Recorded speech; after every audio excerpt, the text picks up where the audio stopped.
What's up, everybody? Oh wow, that's a nice. Okay, I'ma throw up. Thanks for the follow. So many of these lo-fi beats remind me of what's it called? NBA Street? What's the name of that game?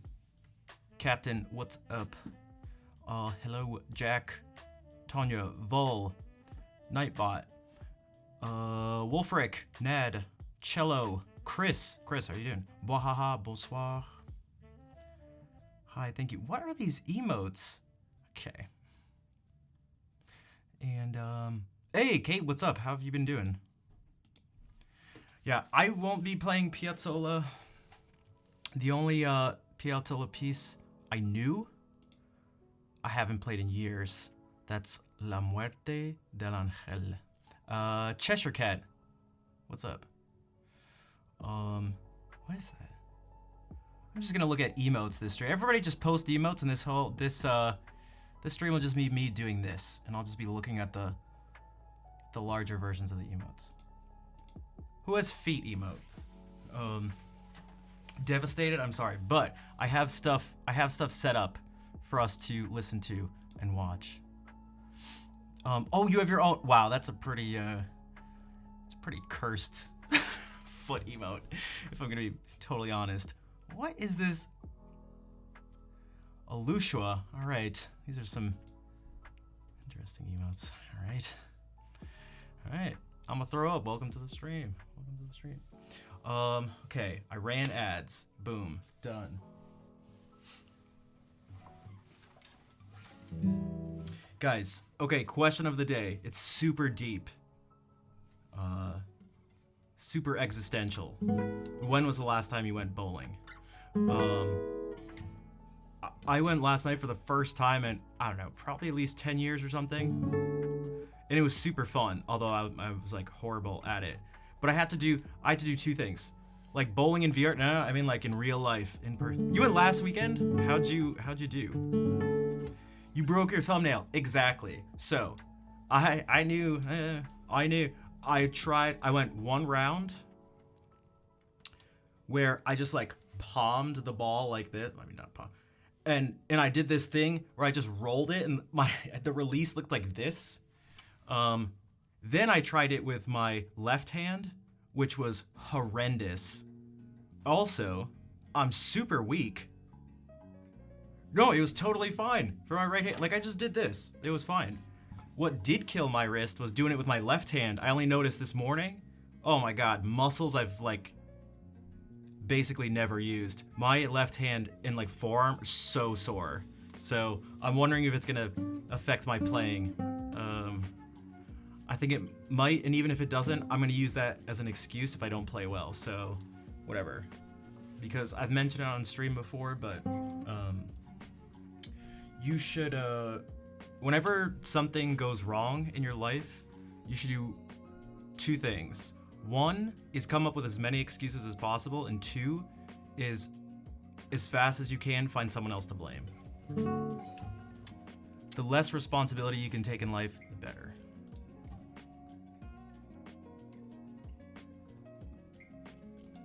Can cause sports injuries. Yeah, this was like, it was so bad for my, but I had fun. I enjoyed it. I don't regret it at all. Blame your parents? Yeah, that's a good one. Who else has, maybe that should be the real question of the day. Also, Gwendo Games, thanks for the follow. Who should you blame for all of life's problems? Go. All right, let me tune, and I should probably shut up. That's enough wisdom for right now.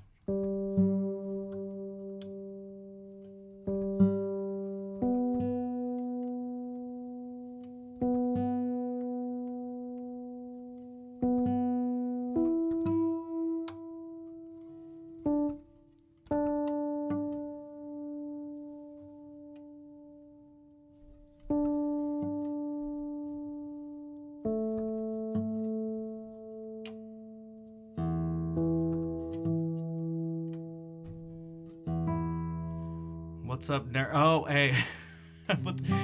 What's up, Livy? I was wondering if you're gonna do the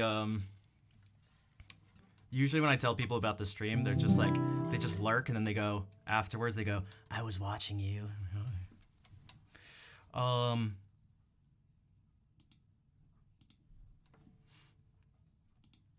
why did you say anything? I don't know. I was watching you.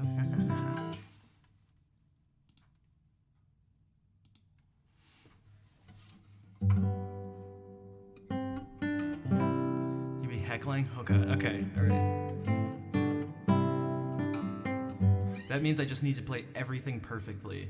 All I have to do is just be perfect. No problem. No pressure. I haven't even started. Okay.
FF6 vibes? It almost might as well be. That was from Chrono Trigger, and I feel like I should take the time to look. I have a feeling the information is out there. I wonder... I know Yasunori Mitsuda did almost all of the music for Chrono Trigger, but he, like, worked himself almost to death. Like, literally was hospitalized before he could finish everything, so...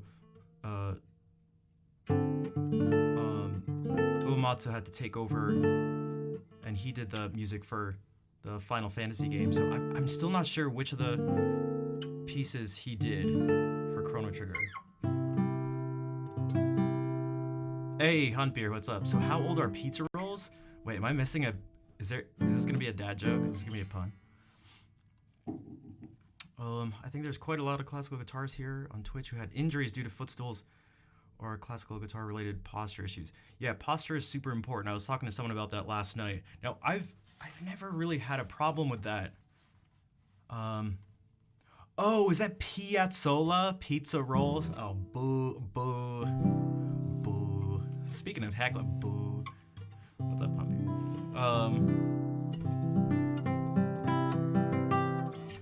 What was I gonna say? Oh yeah. So I was trying to explain this to someone last night. It's like, okay, so if I'm like, if my posture changes, for me, posture is completely connected to playing. Because if anything changes, like, so I don't know about you, but my body's connected to my arms. And so if I like do this, or this, or this, or whatever, any change actually affects how I play and how I'm used to holding the guitar and everything. So like, I mean, obviously you could sort of learn to play with like not good posture, but I don't know, for me it was just always part of it, just like sitting up straight. And especially after getting rid of the footstool, these guitar supports have been amazing. So you can just sit straight. Verano Porteño and stuff. Yeah, Piazzolla has such good pieces. Throwing your back out for good chalk. Yeah, that's right. I don't know, that's a little... We may have to have a talk about posture. The support changed so much. Yeah. So also, the joke was bad enough without even having to explain it. Yeah, that was. I'm sorry.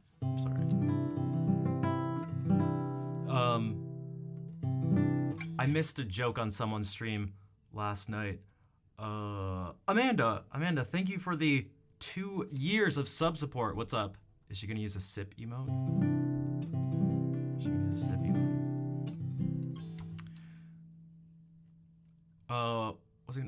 Little side thing. As much as I love guitar supports like this, I definitely recommend starting with a footstool, at least till you get sort of comfortable. Just because they're cheap, they're easy to use, and it's super easy to adjust the height and just move it around. Like when you're getting used to playing the guitar, it's definitely better to do that than to use any sort of guitar support, in my opinion. But my opinion is backed by what I just said, which is, yeah. I was waiting for it. You never let me down. Okay, another song that I like to play along with the Chrono Trigger one, because they have a super similar vibe.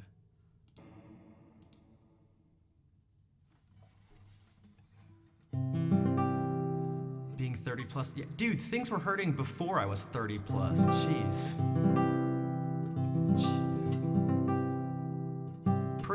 But okay, mini little rants. Forget about music.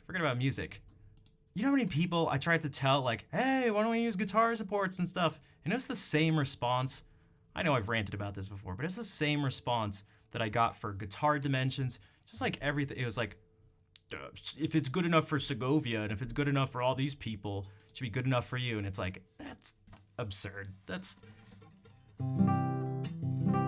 Your back... Your back stinks. Your spine is trash. Non-Greek mode scale. Hold on. Oh, what non-Greek mode scale do I like to play around with? A bunch, but one of the go-tos is Dorian sharp 11 or sharp 4. Your back is trash. Yeah, you might just have a trash back. So that's this. Okay. Actually, I'll play something. Well, yeah.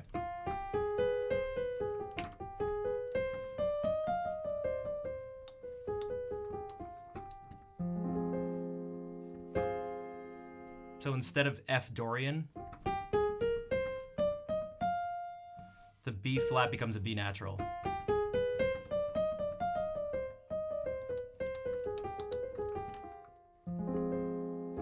So a piece that uses that is Eric Satie's first Nausienne.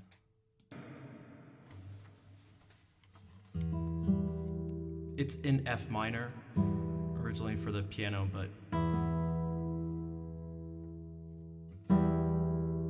F minor doesn't work well on the guitar.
Wu-Tang. What's up, Wu-Tang?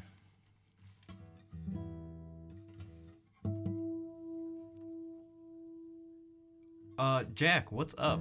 I feel like we haven't seen you in a bit. Guys, I just changed the strings a few days ago, so it's gonna go out of tune constantly.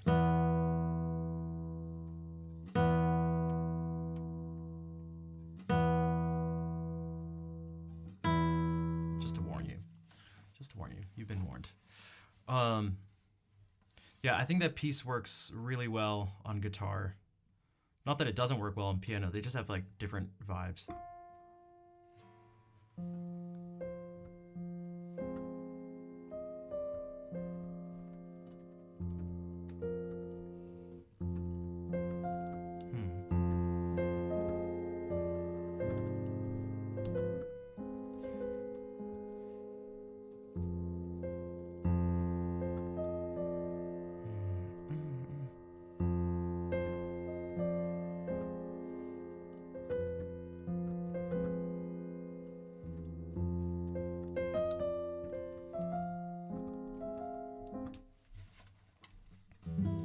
Working/sleeping.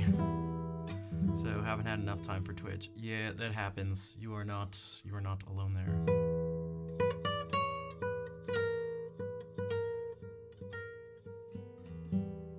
Yeah, and I do kind of know the first Gymnopédie, but it's pretty janky right now, so I don't really want to butcher it. But I could play this other thing I was gonna play, but I figured I'd do that, which again it used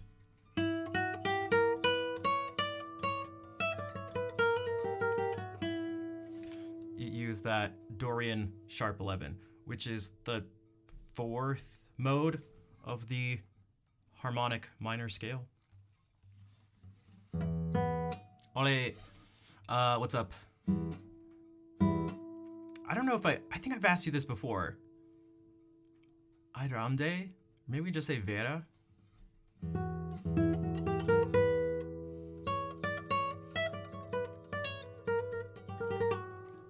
The thing it has, that like the super characteristic interval is that augmented second. Idram? Okay. Is the R rolled?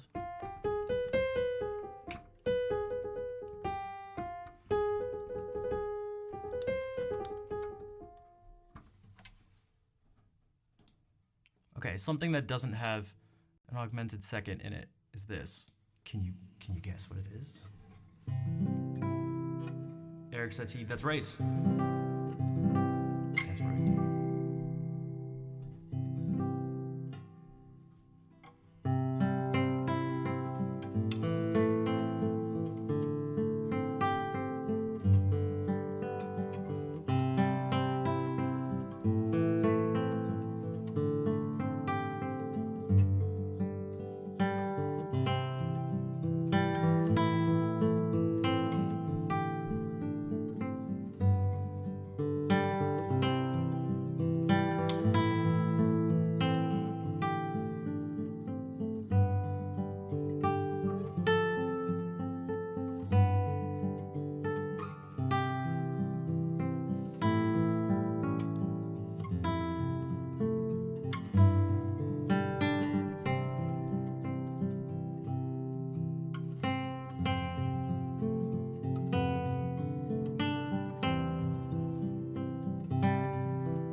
What's Hijaz?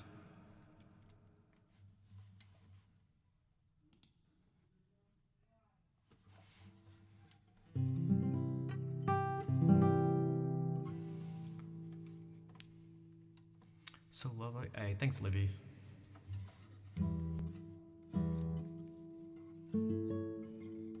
Legend of Zelda, you are right. That is the Kakariko Village music.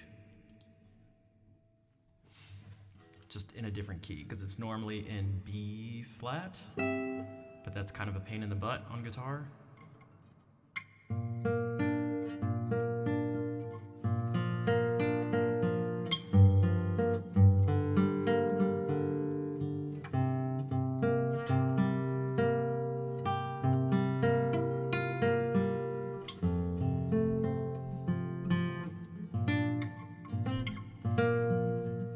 Maybe better.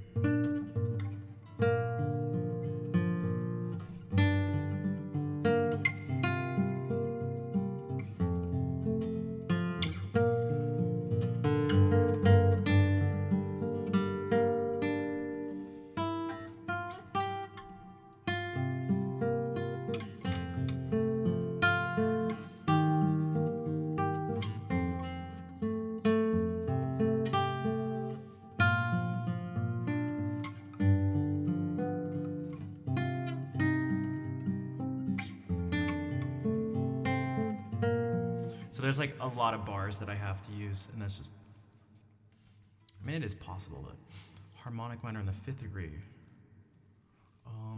Oh, so that's just, I'd never heard the term Hijaz, if that's how you say it, for that. So that'd be like, but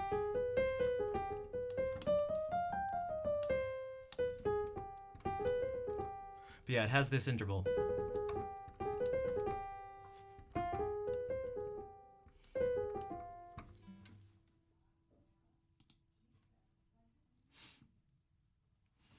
Phrygian with a flat 2. Well, it'd be, well, Phrygian already has a flat 2, but it'd be Phrygian with a sharp 3, because it should be.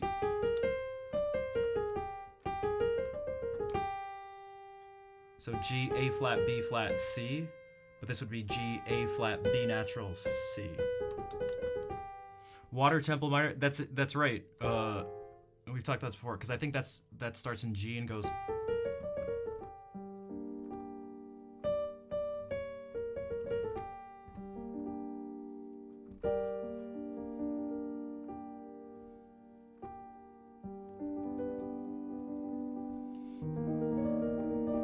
The Water Temple music is pretty magical. It starts out like this. You just get, I think, G major right away, like.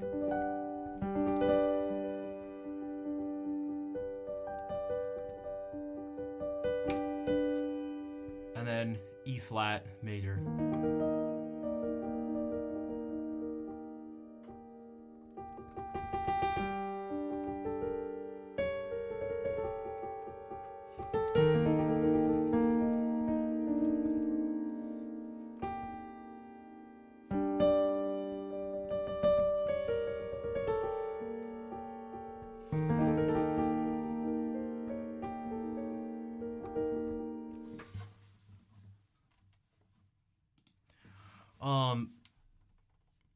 So I'm actually curious. I know Kate mentioned this, but usually when I do the way I've been doing these sort of like deep dives into music stuff, I've been playing some music for a bit and then going into it later. But if there's like a decent amount of people, how many is a decent amount? I have no idea. That would rather take a look at some of Piazzolla's music first, I'm totally down with that. But so if anyone has any preferences or anything, let me know. I'll at least play this song while you discuss amongst yourselves. So Kate's down. And you'll also get some good beard views right now.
That was some Barrios.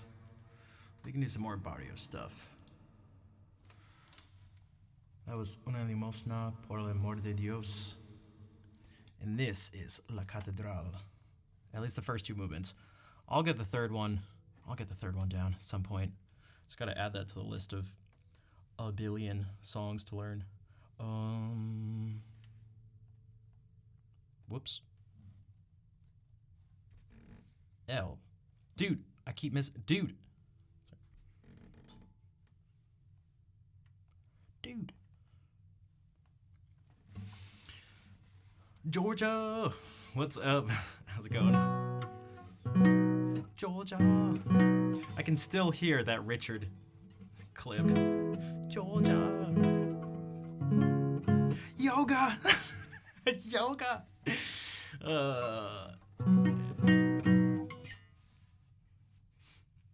I'm good. My left hand is okay. It's like I was expecting it to be worse, but the Final Fantasy guitar soundtrack, I don't think I've heard it. I don't think I've heard. Hey Jess, what's up? And Henrik, how's it going? Okay, maybe we can do this for Henrik.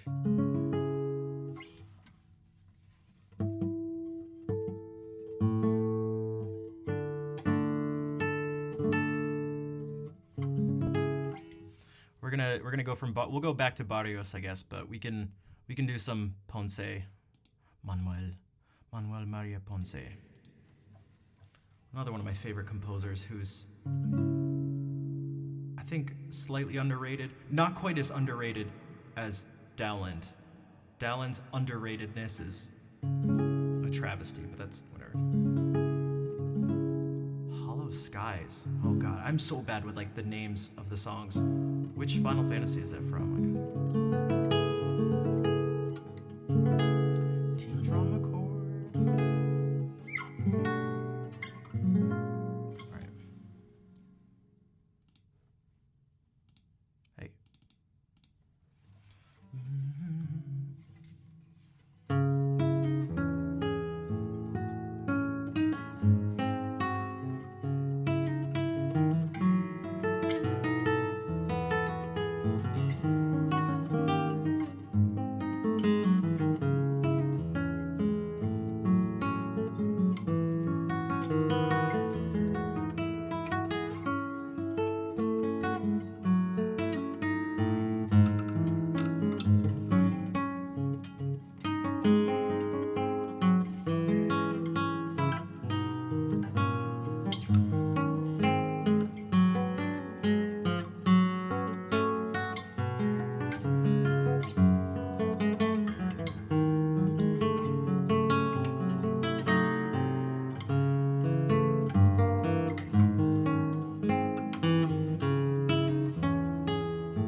Bonsoir, Hangen.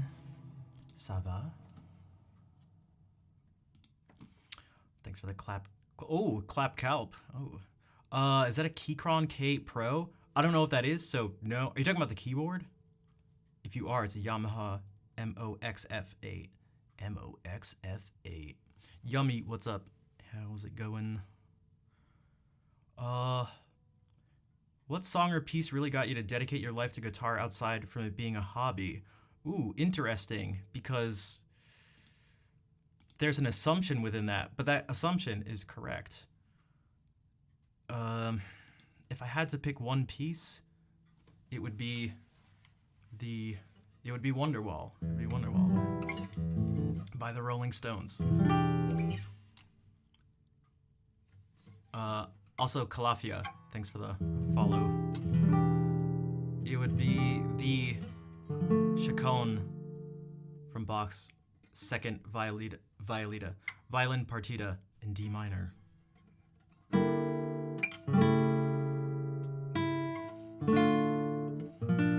I still haven't learned it.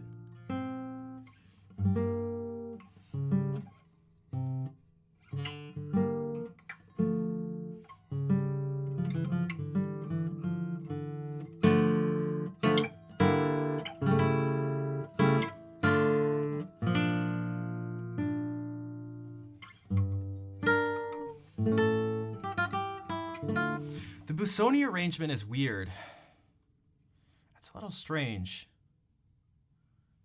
It's like a totally different piece. A lot of like because it's like not the typical Bach transcription or arrangement. It's almost like its own new piece. It's almost like its own new piece, just that happens to be really heavily based on the original violin piece. Because it's not like just hearing the parts with like some like extra notes added in or whatever. It's like totally its own thing. Sometimes, actually, a lot of the times,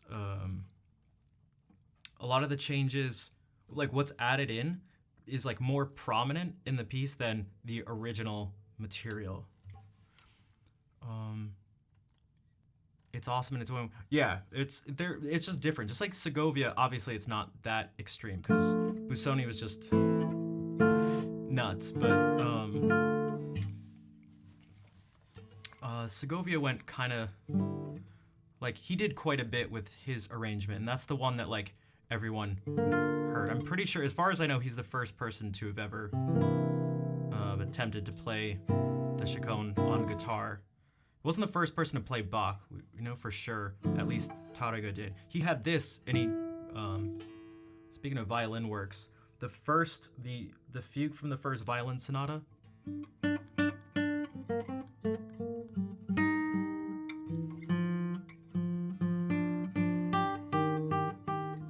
He did that, and he arranged it in A minor.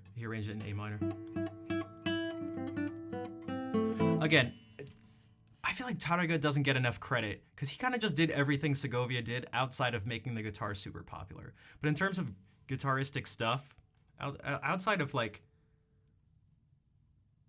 so like he didn't get major works written for the guitar, but he wrote the works himself. So Segovia like got works written by composers of the time, but Tárrega wrote the works, and Segovia changed the technique and outside that very minor thing. Yeah, but he did it in a different way because it's like Segovia got a bunch of stuff written, but Tárrega wrote, well, it's like the first like real like romantic, super guitaristic like stuff.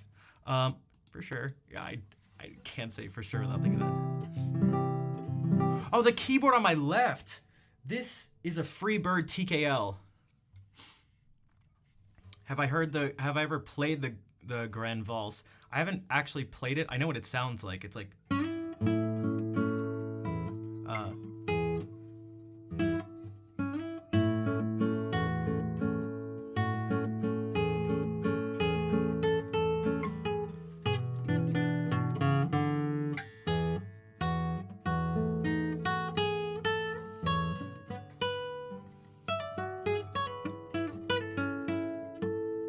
Although he actually goes.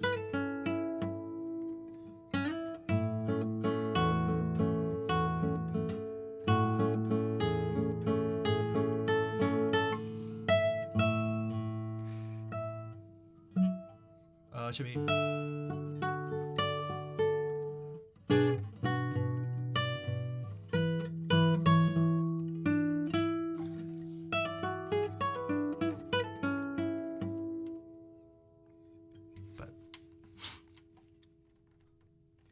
It's life. You know what? I never actually put that together. I've never even, as a joke, put that together. This is legitimately called the like company is Freebird, and TKL just means 10 key less. So like it doesn't have the numpad. Phil, what's up? Thank you for the follow earlier, by the way. You played that for your senior recital? I didn't know that. And Snoop, thank you for the 3-month resub. How is it going? Yeah, but yeah, Chacon. Should I try reading the Chacon? I haven't done it in a while.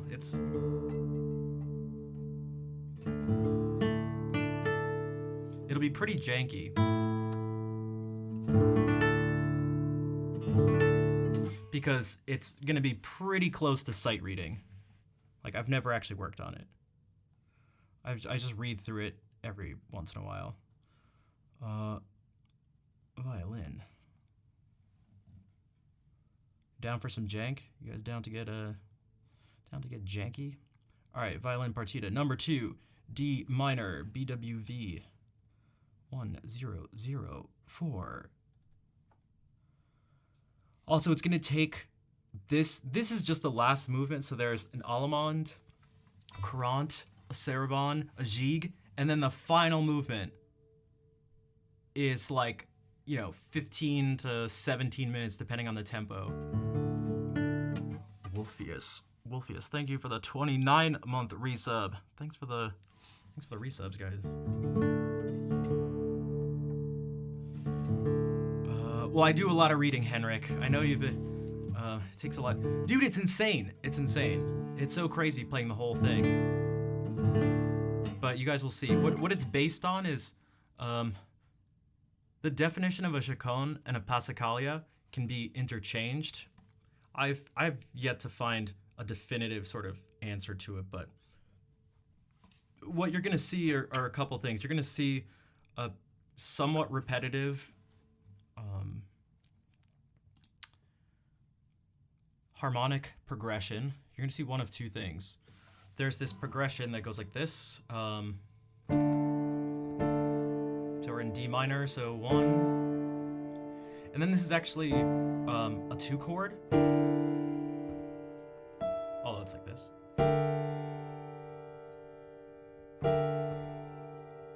And then your 5 chord.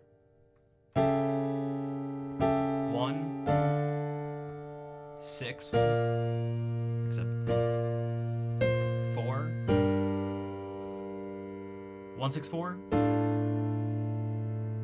and then essentially 5. And it's kind of the same after.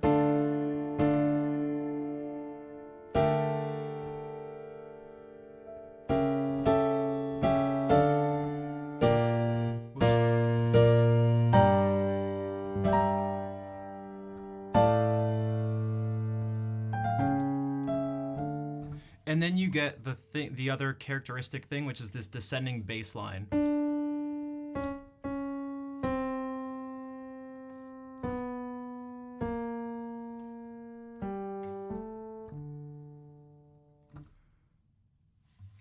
But yeah, so those are kind of, and so it's almost going to sound like a theme and variations. Like the sections are pretty clear, but I will do my best. And remember, this was originally written for violin. I'm reading off of the violin score. I'm adding no notes in.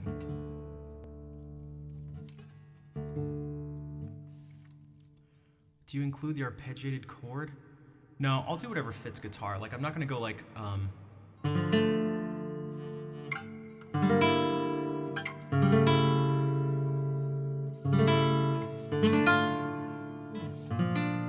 I'll just do what's appropriate for guitar. Do I know how to play on the flute? I don't. I can make some sounds on the flute, but I'm not a flautist. All right. As Glenn Gould would say, one masterpiece coming right up.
So that's the last movement of that thing. One day I'll actually learn it and like figure out fingerings for stuff. But Kate, thank you for the 100 bits. Yumi, thank you for the 100 bits as well. And Vol, of course, thank you for the gift sub to Kate, who's a pianist, by the way. And thanks for the claps, everybody. Hey, Tilda Dragon, what's up? And Demi Trollol 96, brilliant. I just read that in a British accent, but thanks. Oh my god, I'm pretty sure I just didn't blink for like 20 minutes.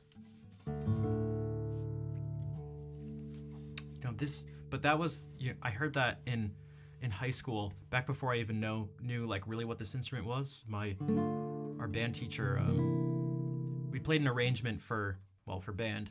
I was playing clarinet at the time, of this chaconne, and so he played us a version on violin. I forget who he played, but then he was like, this is a version for guitar by this person, Andres Segovia. And I had never heard the guitar played like that before. And so I went home. What did I play? I played clarinet and then bass clarinet. I've been playing clarinet since I was like 7. And I actually played all the way through college too.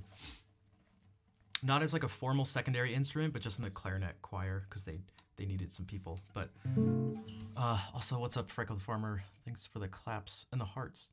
Also, Retrograde. I do know Sweet Dreams by Marilyn Manson, but by Merlin Manson. But yeah, so I went home and I was like, oh, that was sick. I went home and found the tabs. And here's one of the things about tabs. If you're well, there's actually lots of stuff. The tabs have benefits, but I ultimately don't recommend them. I was sort of at the whim of the person who made the tab. So the first thing they did was, okay. So I was like, I was terrible at guitar, but I could do this. And then they wrote this. Whoops. And I couldn't do that. Okay, I was like, oh, I could just barely do it. And then they wrote this. And I actually couldn't play that. Now, if you notice, I didn't do that because this is a much nicer fingering for this. Instead of...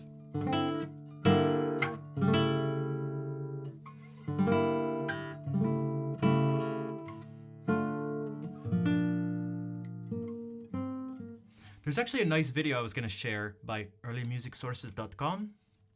This is Alamotum. He just put out a video about tablature, which goes beyond what we think of as tabs, and the pros and cons of tabs.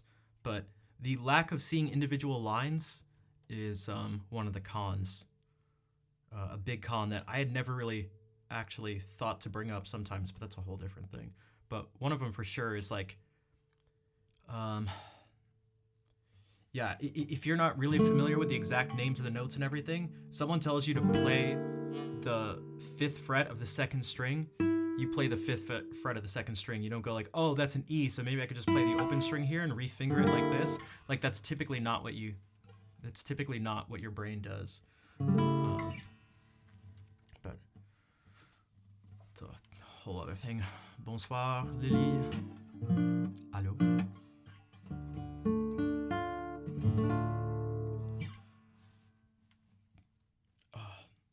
I'd really like to actually play this. God, there's just so many pieces I'd like to learn.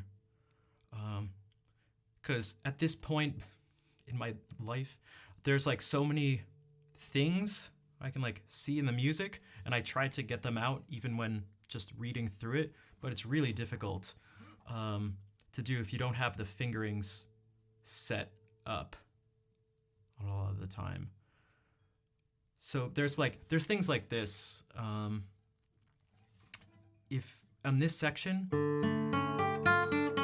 this is what's exactly written. This is the original thing right here. Not his manuscript, but just essentially the digital version of it.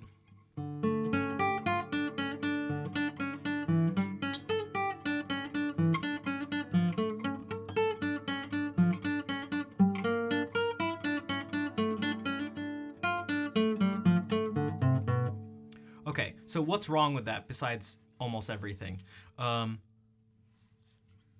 It's that it should really be that these notes, there's 3 voices here, even though it's actually written just as one. So one goes, and the other goes, and then the lowest.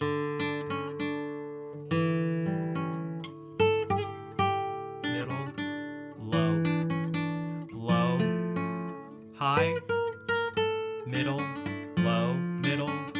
So the middle part just goes.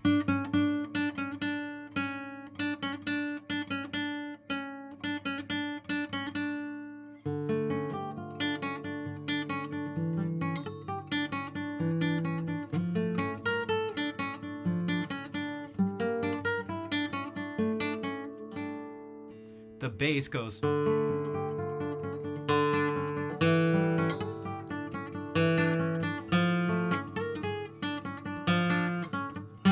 So it's just going up a D minor scale. And the top voice goes. Whoops.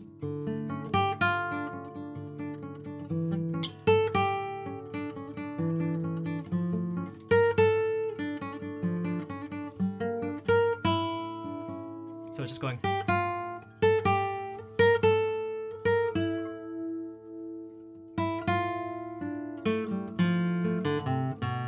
And same with this.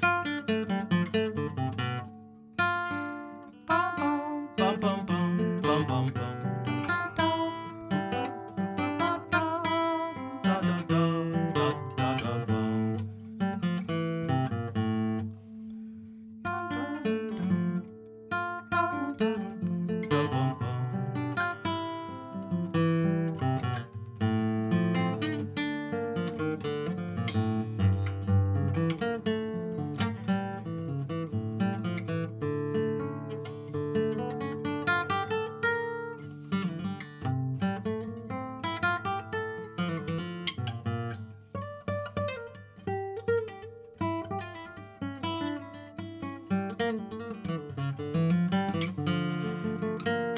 But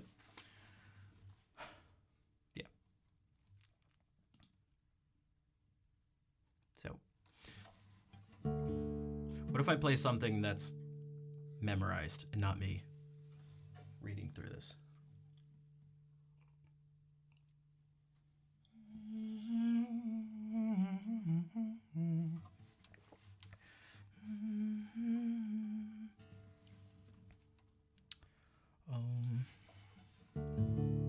Well, what if we do Bach, but again, Bach that's not sight reading. It's just about to end. Okay, go for it. Thanks for stopping by. I do appreciate it. Hopefully I was able to provide some nice accompaniment for your evening. Although you said after the next song, so, well, what if I just play a 30-minute song? I'm hilarious. That's hilarious.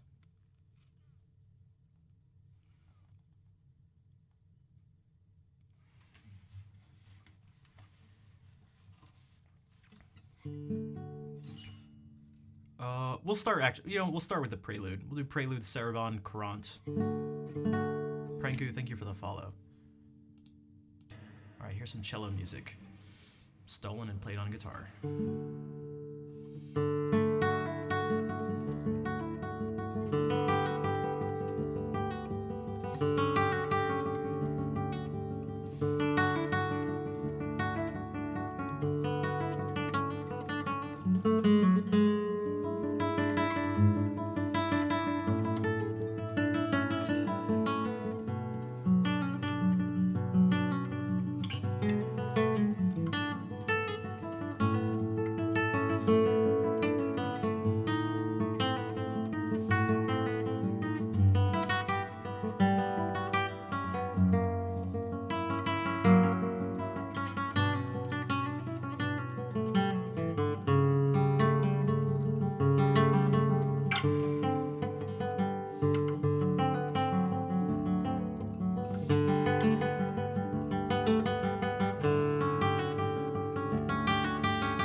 Vol, thank you for gifting a sub to Livy.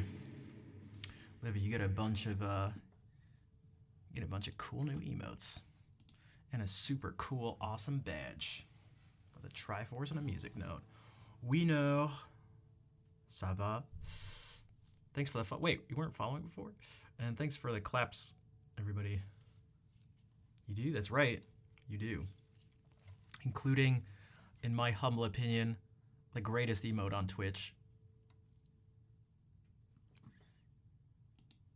You don't know how to Twitch. All right. Emote 101. If you click, you can do a couple things. Although you're on your phone. Yeah, if you click in the bottom, or if you click on the right side, like of the chat thing, there should be a face, and you can click it, and it brings up a bunch of emotes that you have unlocked, and you press them, and it's just like emojis, but the Twitch form. Emojis, but better. What piece was that? That was the Prelude, then the Sarabande, then the Courant from Bach's First Cello Suite. There you go, there's Cameron Carpenter. And I added Jacob. Harmony. I didn't know if I should do Schnaff Jacob or Schnaff Harmony, but I think I went for Harmony, right? Harmony. Because I love harmony, and so does Jacob. It was the correct choice, I think.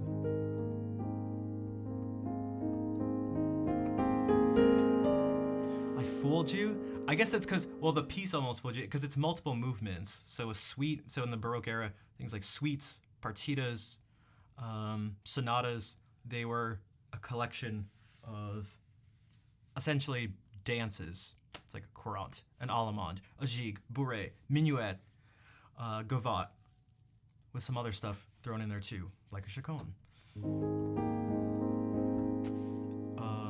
So I played 3 of the movements, so it had 3 times when it kind of maybe felt like it was gonna end. Plug in the phone. Cool, go for it. Yeah, don't let the phone die. And you are very welcome. Thanks for stopping by. Basti, that's Jordi Savall is pretty good there. I like it, but whenever I'm thinking about harmony though, harmony, and I just want like, bonsoir, Ray, what's up? Ray, welcome.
Hi, Manric. Meanie.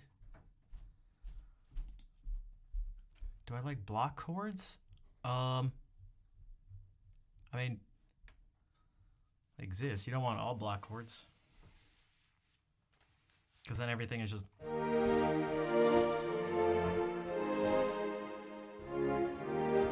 Actually, the...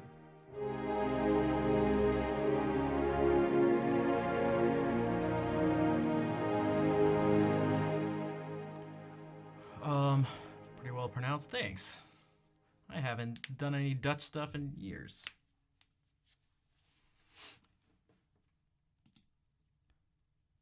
That's true. I am 50% Dutch. And 50% French. And 50% American. 100% freedom. 200% bald eagles.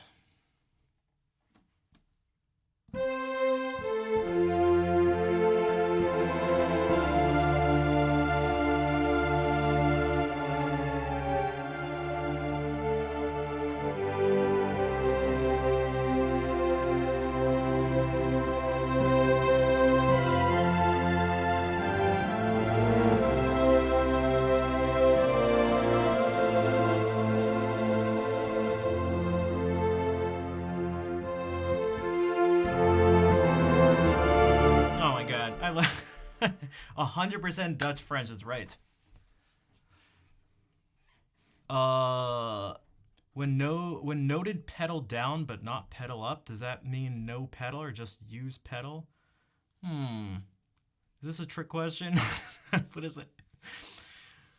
When noted pedal down but not pedal up, I think it maybe depends. So I'm not an expert in.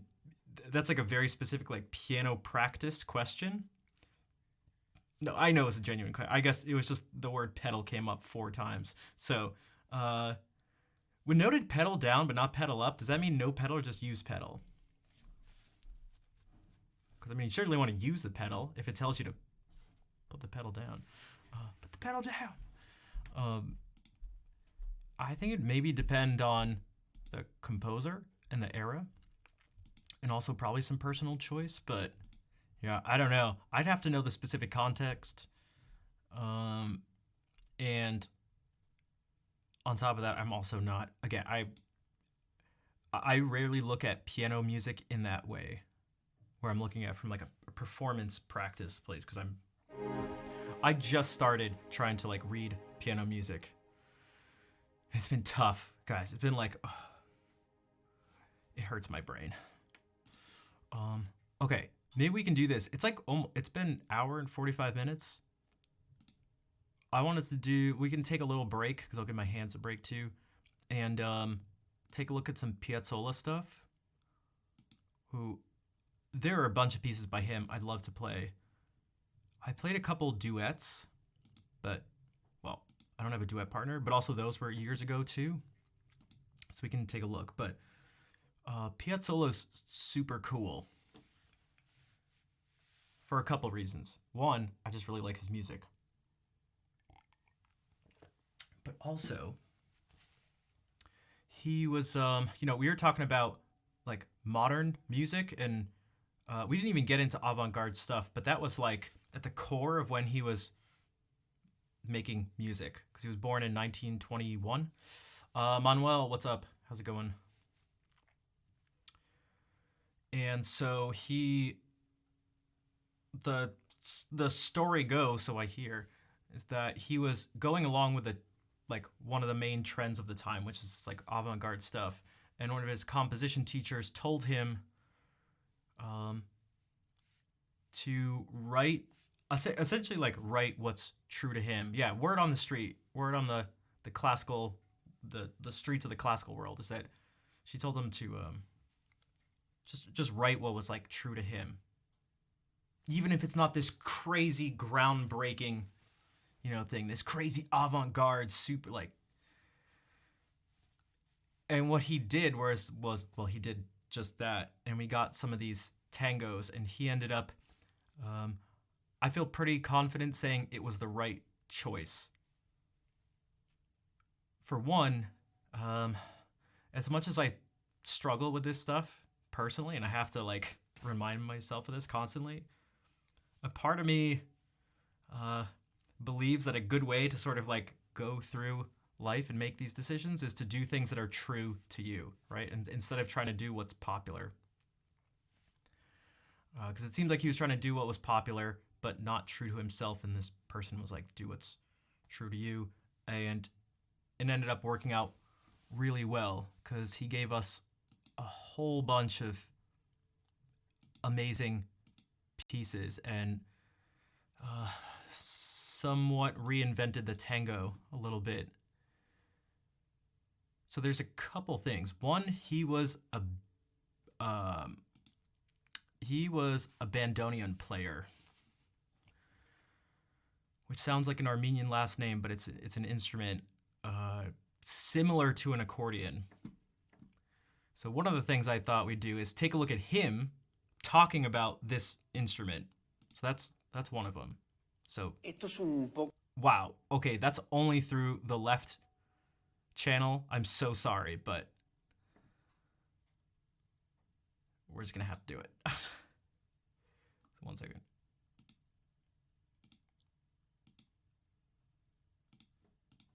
Esto es un poco surrealista la historia del bandoneón. El bandoneón fue un instrumento inventado por un alemán que se llamó Hermann Uchlig en 1854.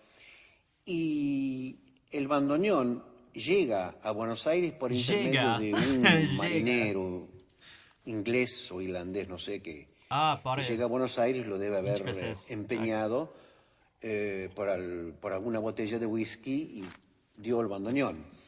El bandoneón se empieza a tocar alrededor casi del fin del siglo pasado, 1890, comienza a tocarse el bandoneón, porque el tango empezó con violín, empezó con guitarra y flauta, luego guitarra, flauta y violín, luego se incorpora el piano, más tarde viene el bandoneón.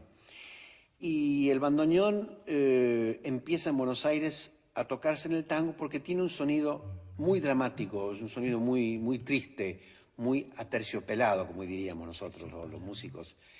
Y eso quedó ya prácticamente como el instrumento del tango. Yo creo que no se puede concebir una música de tango sin el bandoneón. Pensar que fue inventado por un alemán en 1854, Uchlig, y después lo tomó Alfred Arnold, quien en el año 30 construyó 25.000 bandoneones especialmente para la República Argentina, aquí en Alemania, en Karlsfeld, que fueron a la Argentina, y este es uno de los bandoneones que debe ser alrededor de 1930.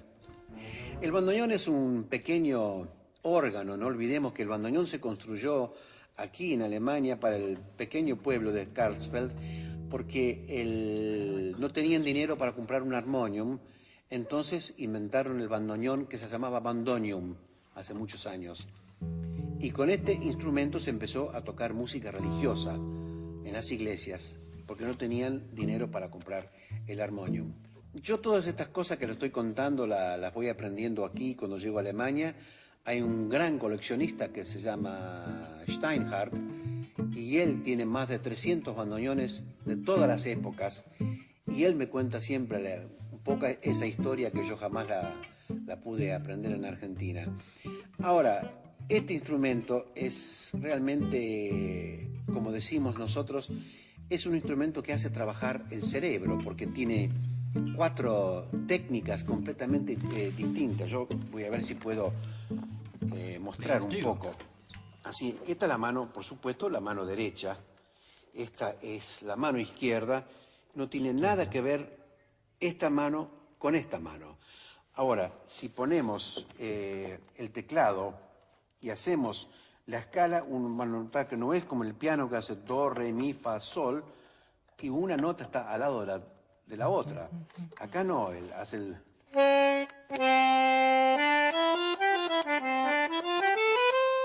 That looks so unintuitive to play. Todo se abre y cuando se cierra cambia. Oh God. totalmente cambiada. Ahora, por eso es diatónico. Esta mano, también, usted hace una escala. Abriendo es una cosa y cerrando cambia. Hasta tiene otro sonido. Es diatónico porque tiene abriendo un sonido y cerrando otro. Pero es cuatrotónico también porque aquí cambia, en la mano derecha cambia completamente. Tiene los acordes que se pueden hacer como más casi como en el piano.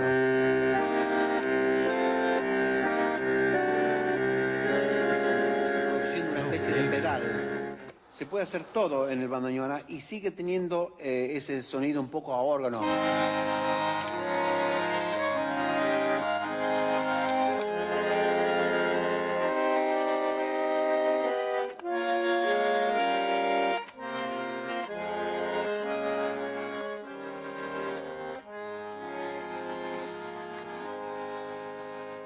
Este es un pequeño armonio, realmente.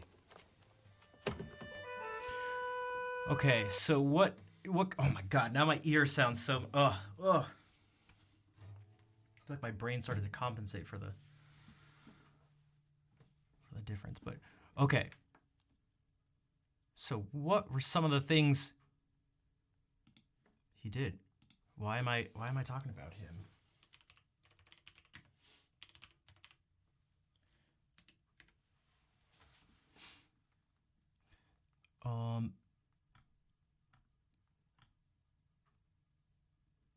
Let's actually get him playing.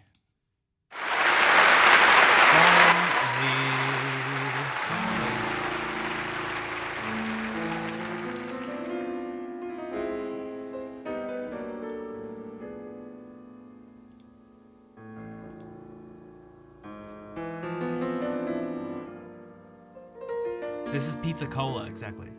So one of the things you're gonna see here is like some jazz influence. You could say that like jazz influence on the harmonic.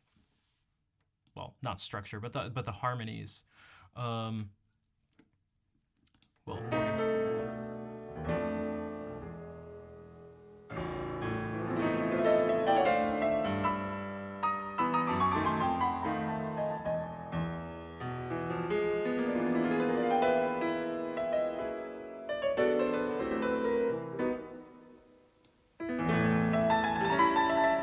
this is not him, by the way, if it wasn't already clear. But I love the. I don't know. There's almost always this distinct dark color to Piazzolla's music.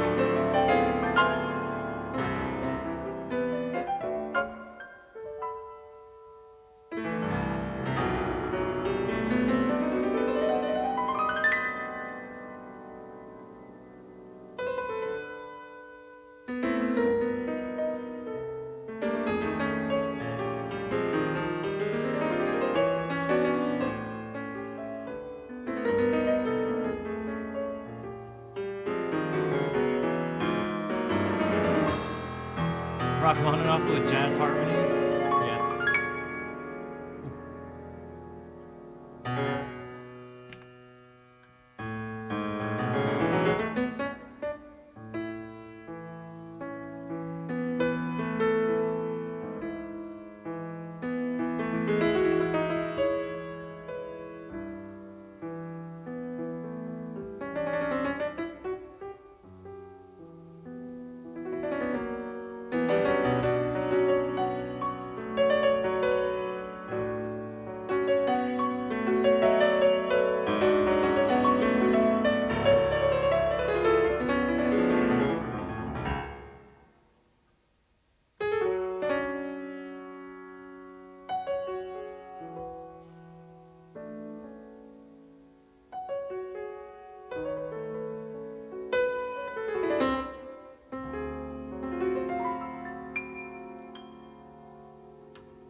just wish the audio quality was better.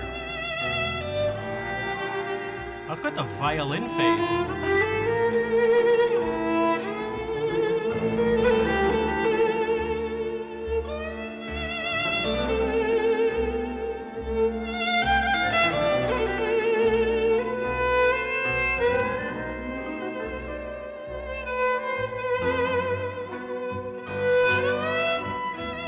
Oh my gosh.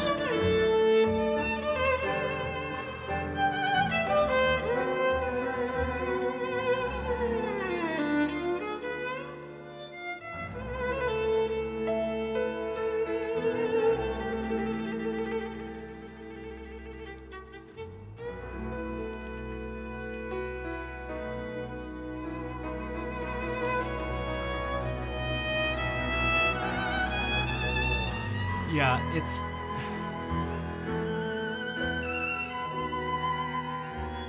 Okay.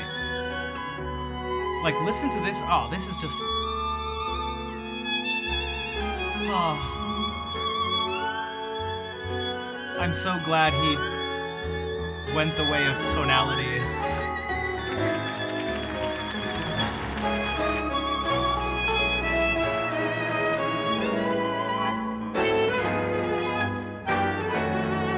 Oh, really, Georgia?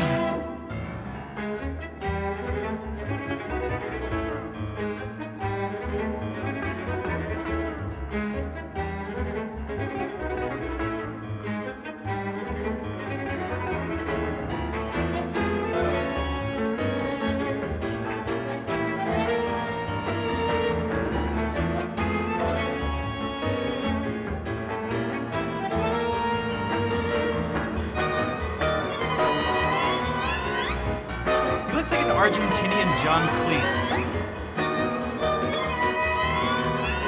Kind of.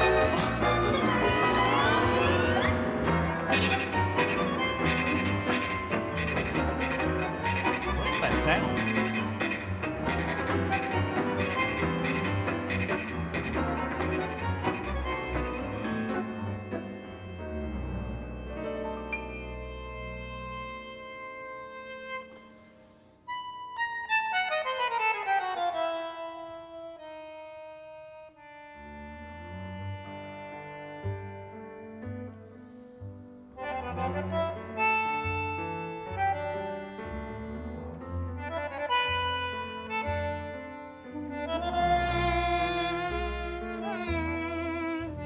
I don't even care if you can predict it.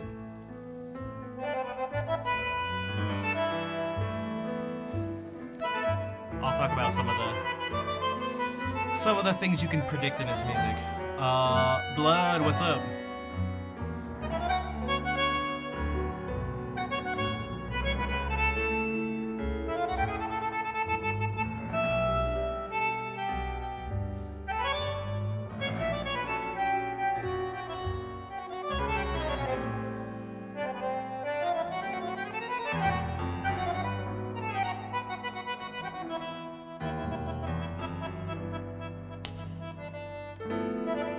Just here for awesome music, you came to the right place, at least in my opinion. Oh. It sounds like video game music. I feel like I'm playing Super Mario Galaxy.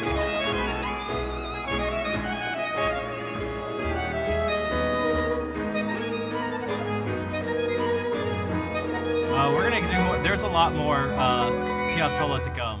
I never talk about him, but I actually love him.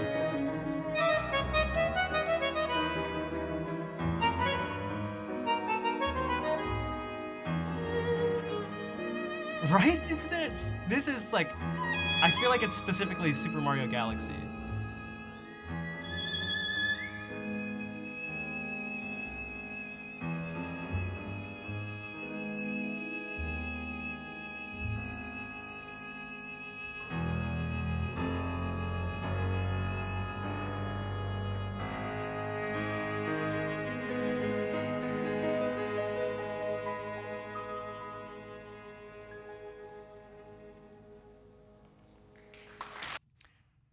I love Piazzolla.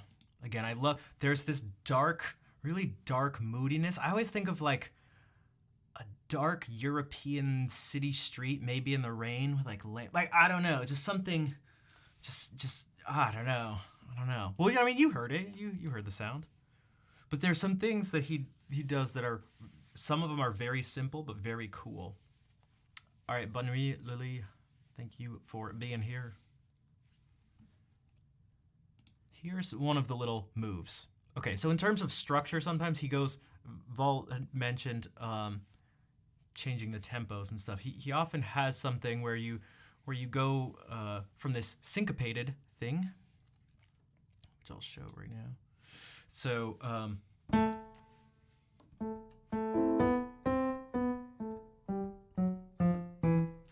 where the bass will just it'll just be straight, like straight quarter notes. And it's like, okay.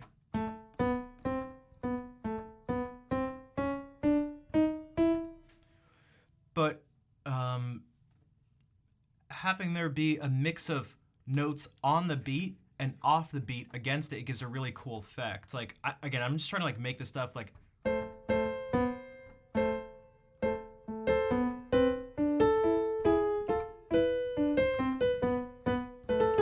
And he often goes da da da. I know it's a little small thing. I know these are like small things, and you may feel like it could be characteristic of almost any piece of music.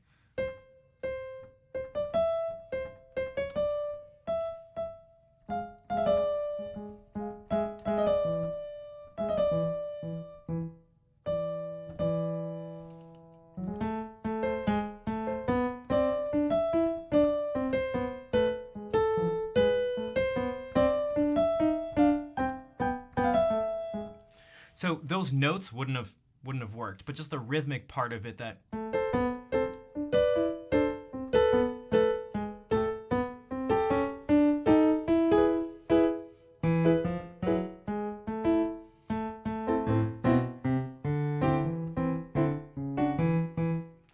That sort of thing you'll hear. I'll point that out. There's also some of the harmonic stuff you do.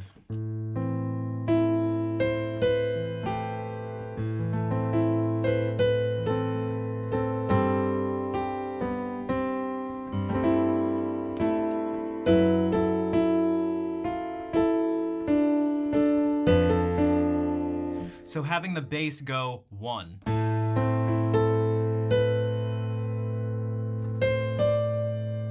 Seven, but not the raised 7th scale degree. Then your raised 6th scale degree. Then your flat 6th scale, or what would naturally occur in a minor key. So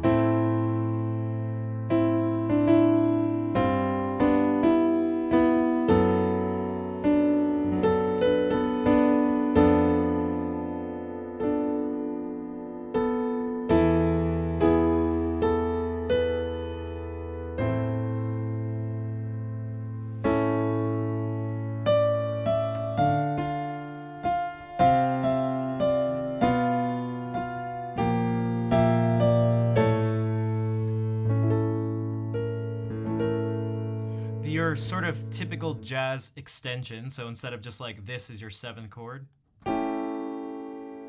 you can have a flat 9 or a sharp 9.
and then something that picks up.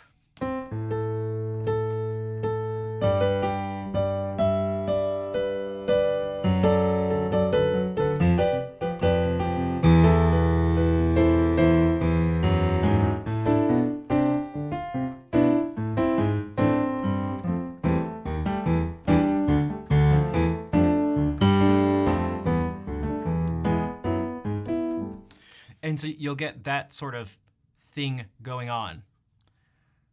I'll show you an example of an actual piece. This is the one I used to play, but again, it's been years. And I love this. I love this dude's version of it.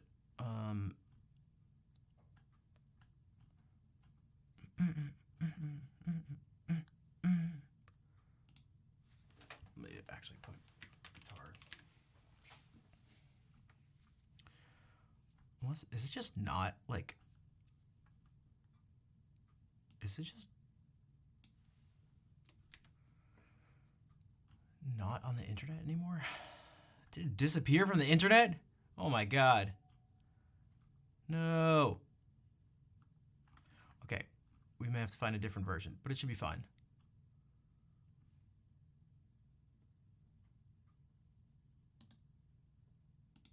Is this Brower playing it?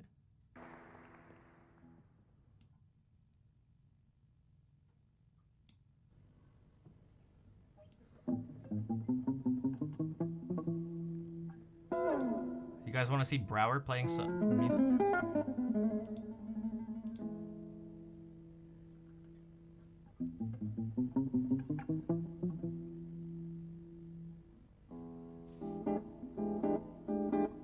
So there's an example of some of that jazz harmony, you could say. So that's a sharp 9 chord. That's the Jimi Hendrix chord, but before Jimi Hendrix.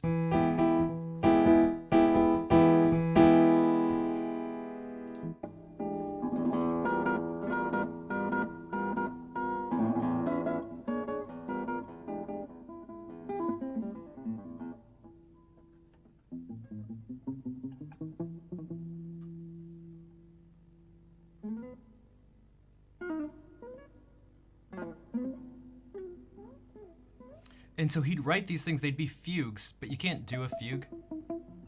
You can't like do the full thing on guitar, so sometimes we just have to drop some voices, unfortunately. As much as I want to listen to Brower, I may have to get just a straight up better sounding version. But Zoran's one of the best guitarists, so it should be fine. How do you notate? Well, he's like making that up. I'm pretty sure that was improvised. But we'll see. It may not be,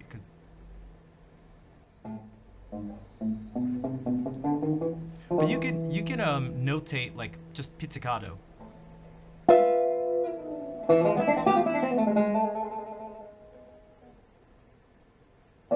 But that's why it's like partly up to the performer. Like Piazzolla didn't write this for guitar. This is no.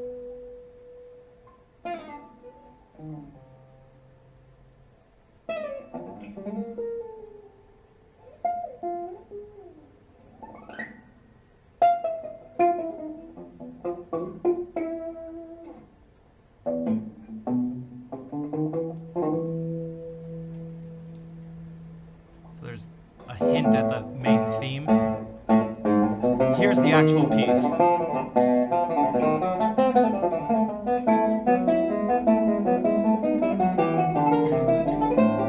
Okay, so we're gonna do that again, but that's the fugue subject.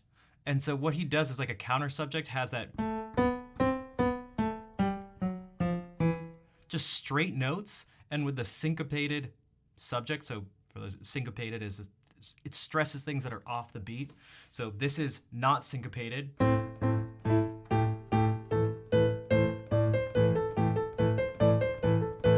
This is syncopated.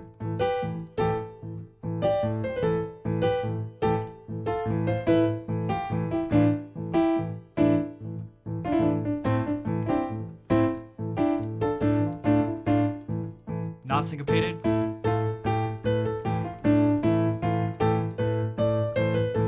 Syncopated.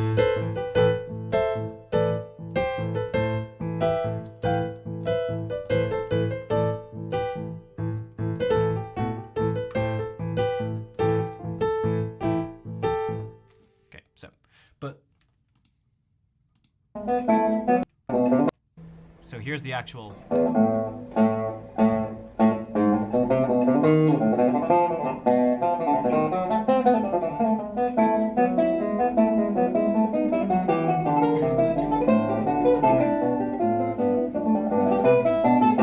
Also, one more thing. Da da da da da da. Those da da was the thing I was saying just a few minutes ago. That I was like, I know it sounds like this could be any piece of music I'm describing, but da da da da da da da da da da da is very Piazzolla.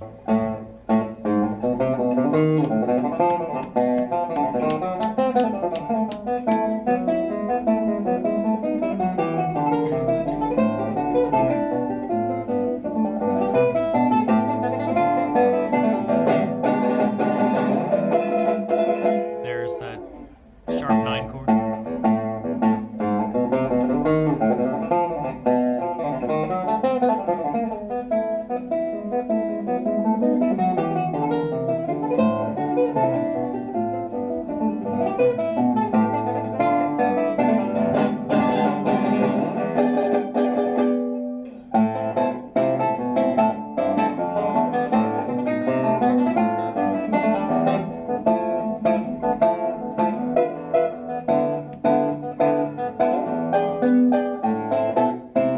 Hey, what's up, Al?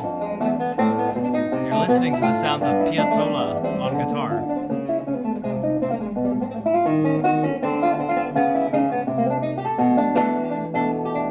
And so here's that middle, just like lovely section. Wow, except he's not playing it very, very lush and lovely like people usually do.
And goes back into this heavy rhythmic section.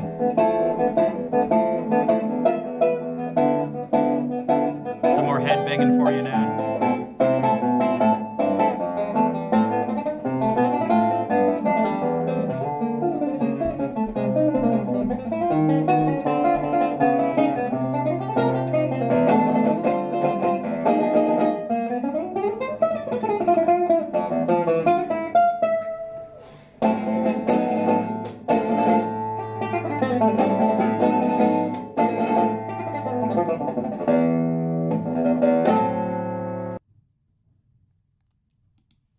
Okay. So that's guitar version. Maybe we can get okay. Invierno Porteño. So he wrote his own Four Seasons essentially, but a little different. But let's see if you can hear some, and I'll try to point some things out. Some of the similarities. This is more Piazzolla, but of much higher quality recording, video, and audio.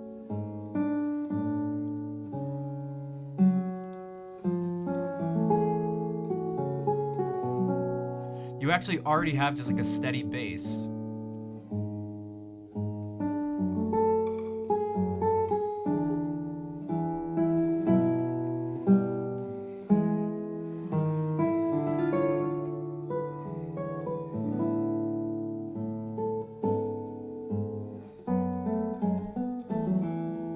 There it is. There it is. Da da da da. Da dee da dee da da dee. Da da da da da. There's what we get. Da da da. It's so Piazzolla. Like.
love this. I'm so glad he went in this direction with his music.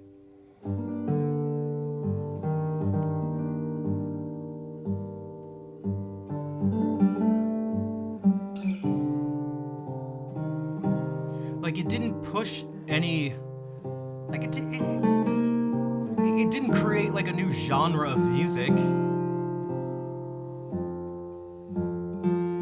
But it's amazing. Oh.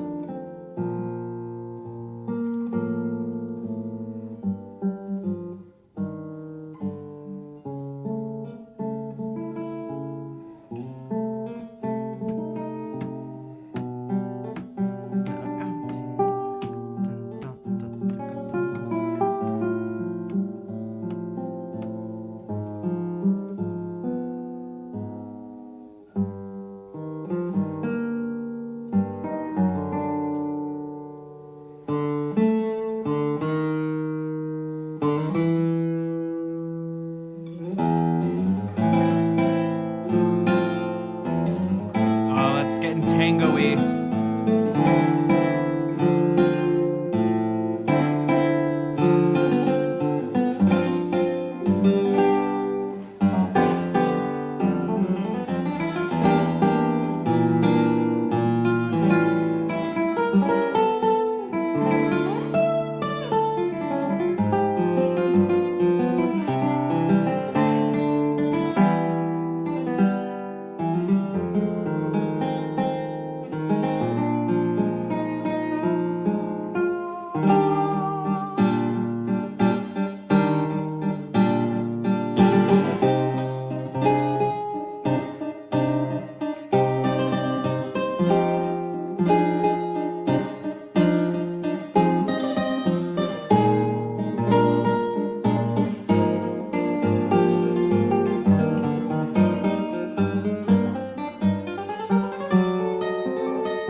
I definitely hear some Villalobos stuff. It's maybe just that generally South American.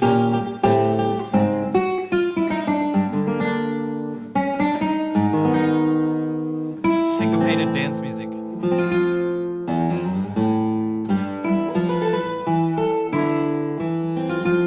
There's that straight bass.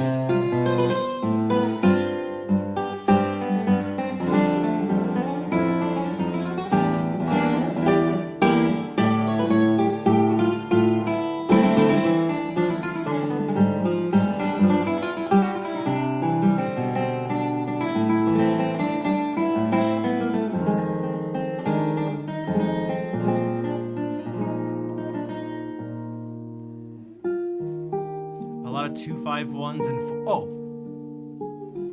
I use this in improvisations all the time. I straight up stole it.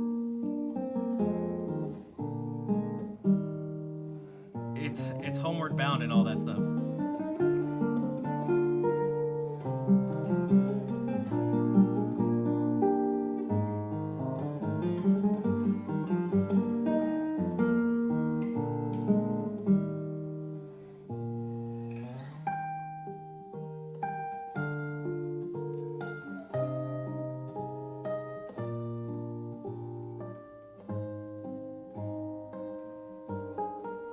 Vol, thank you for giving that sub to Nad.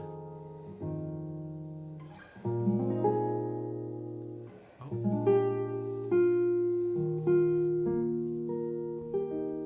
That was Discord.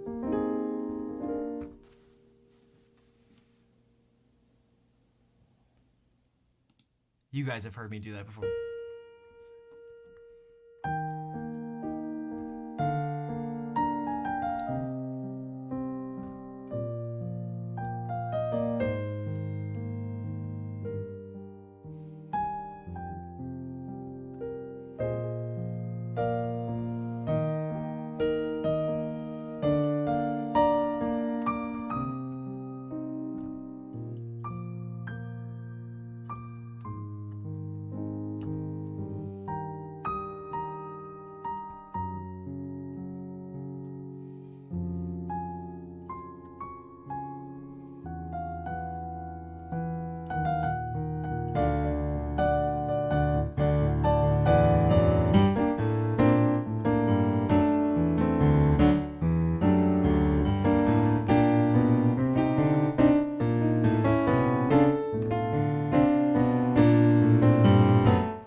Thanks, Freckled Farmer.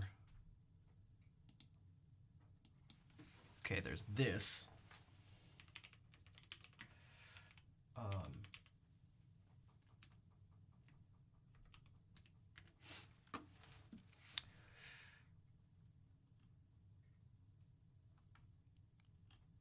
Oblivion.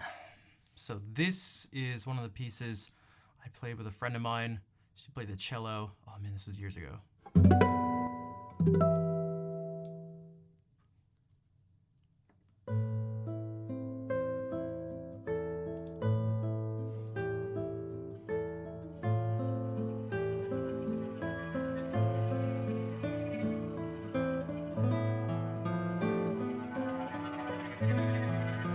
Except my friend Emily didn't do that.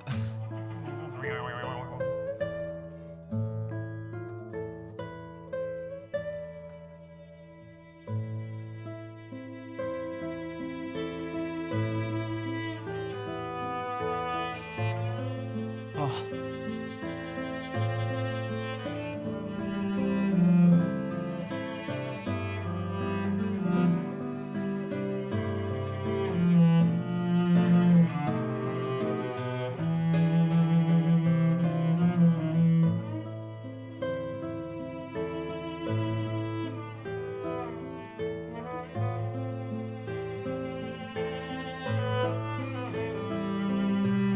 Like, so much of the music just makes you want to do this.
Who are you, Villalobos?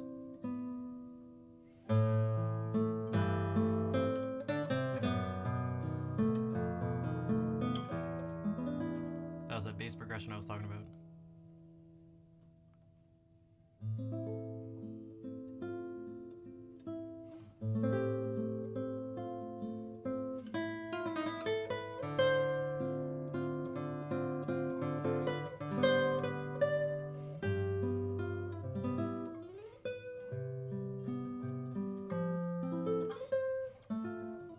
Best of Ponce.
maybe we can actually do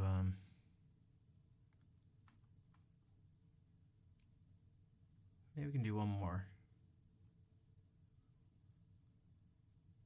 Another guitar and cello, because in a Cafe 1930 is another really popular piece of his. What if I what if I try to do this first?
You'd have that ending to a minor 7th chord with a 9 and a 6 on it. This is the 9th. Was minor 7? This is minor. Minor 7. Minor 7 with a 9 on it. And that 6, or 13 actually.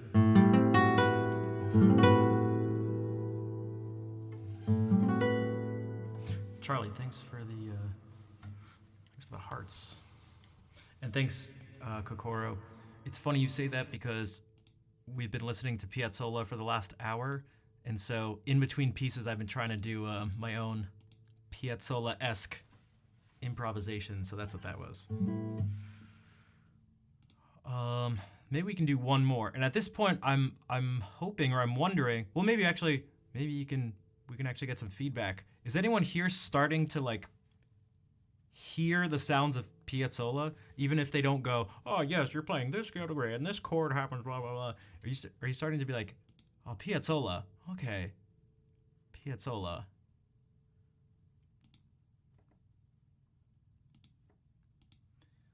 Like, let's say we've listened to a bunch. Let's see if this ends up sounding like Piazzolla to you.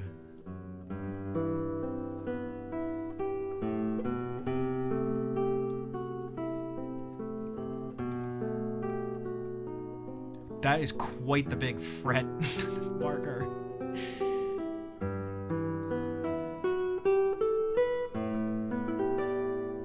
This looks like it's gonna be cut.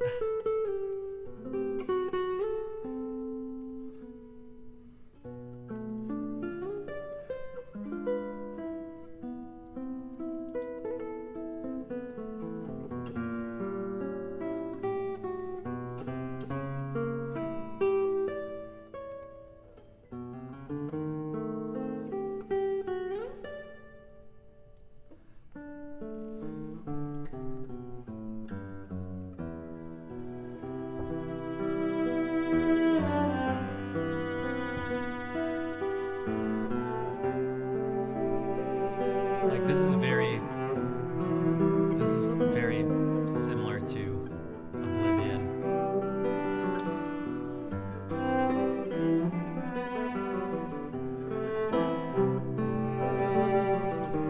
Also, Turbo Pocky, I never said, hey, I was lost in some different stuff. But hopefully you're still here.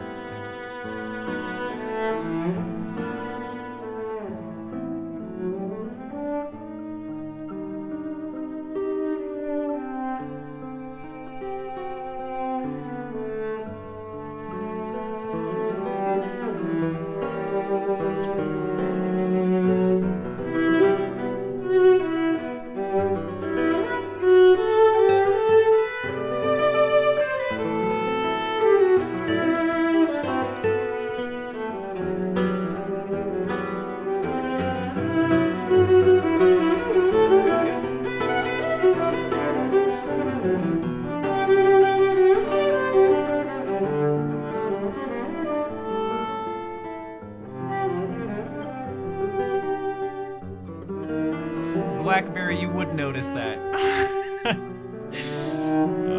I don't know what hall this is. I'm sure this is some, music school, but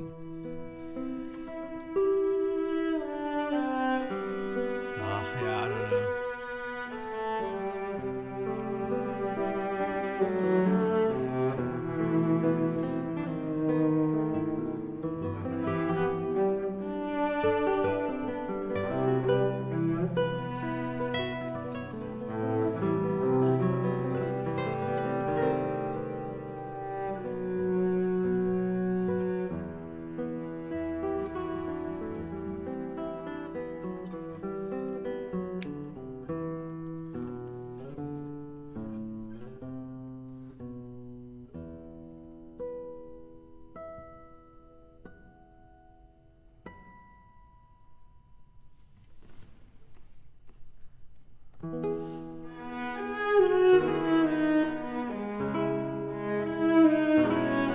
Now he's doing that homeward bound thing.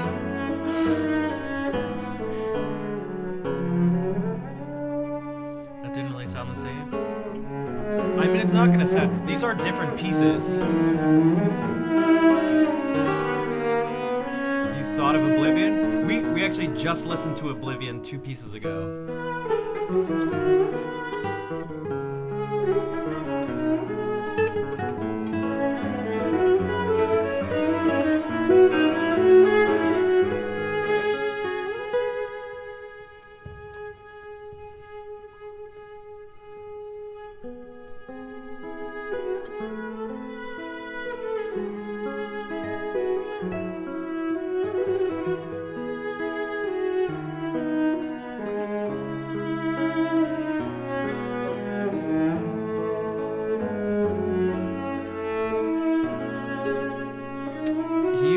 That chord, he's used that chord a few times. It's your 4 chord in whatever key over the 5th scale degree. So if you're in C major, it's playing an F major chord with a G in the bass. For anyone who's interested. That we actually kind of just heard it right there too.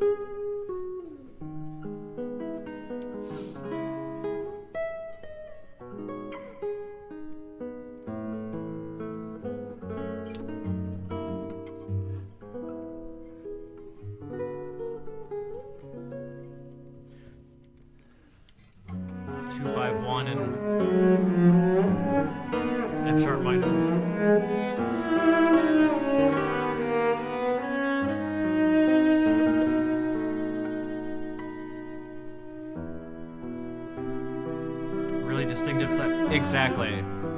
I think so too. And part of my goal of this was to not just share his music, but hopefully people could get a sense of that style that is distinctive.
That chord I was talking about is like if we did this before, well,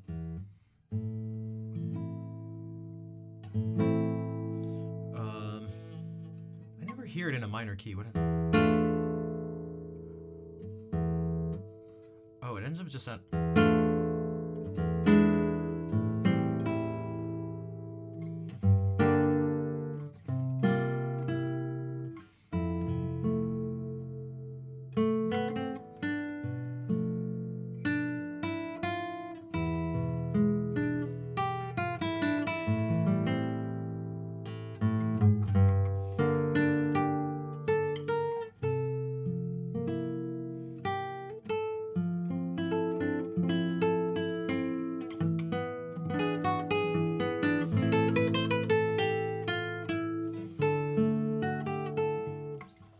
I was talking about is if we did this.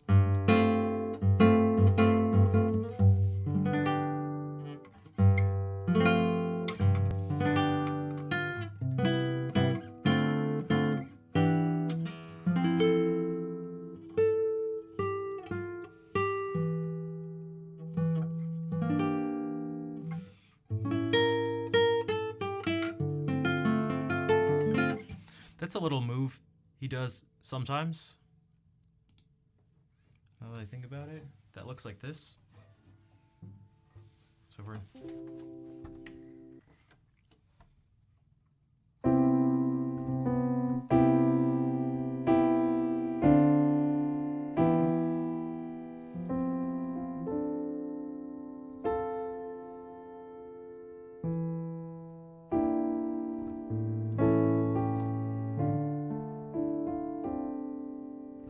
These are the sounds of 2-5-1s. When you hear that 2-5-1, you hear people use that, not just the actual chords, but people like say that when they're talking about jazz music.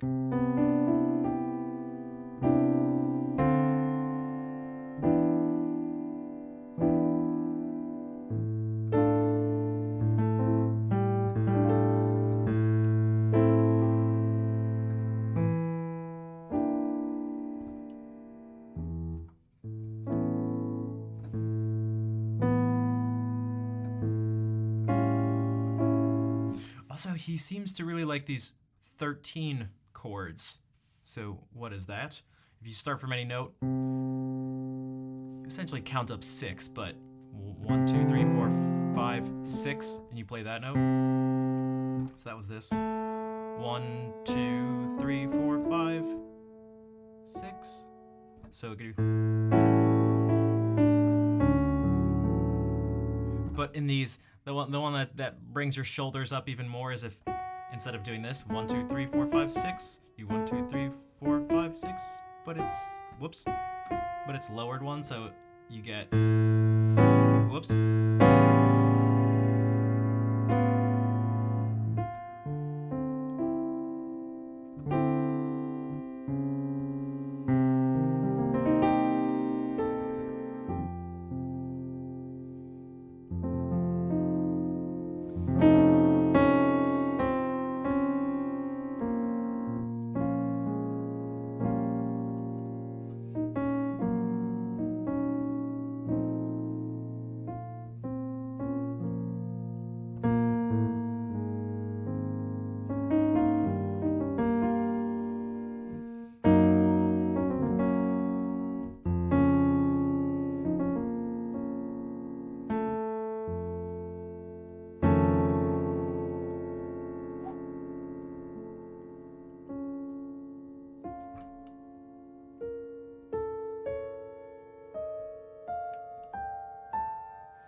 You can play a whole tone scale over to go.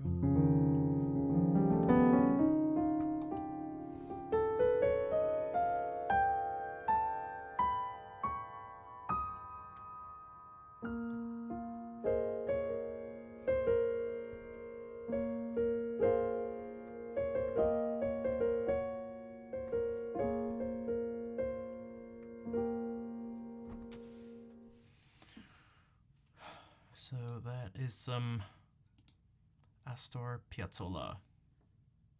And I feel like we skipped over a huge part, maybe because it was almost self-explanatory, and that's the tango part. We all sort of know the sound of a tango.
Rachmaninoff?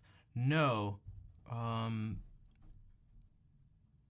In part due to that's funny. I was just I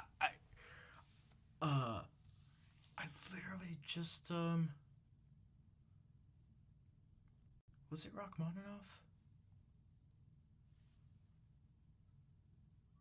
I think like just earlier today I was talking to someone about how I need to listen to more Rachmaninoff. Like I know a bunch of his like major stuff. Okay, I just saw this whisper. But yeah, I as like a guitarist, there's not real it's not really an excuse, but we don't have as part of our repertoire most of the like music from most of the major composers, and the ones we do, it's essentially been stolen. So people like Bach, really just Bach actually. We don't get Beethoven or Mozart or Rachmaninoff or Brahms or Stravinsky or Prokofiev or Debussy or Ravel or Satie or Schubert or Schumann or really anyway, just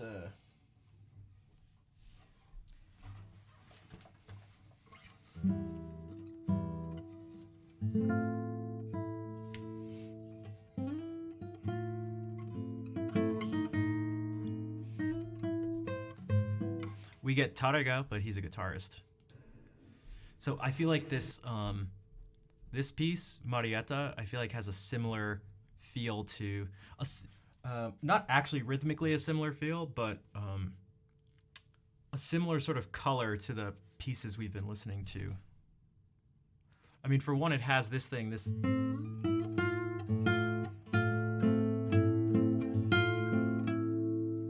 It has this flat 6 scale degree accented.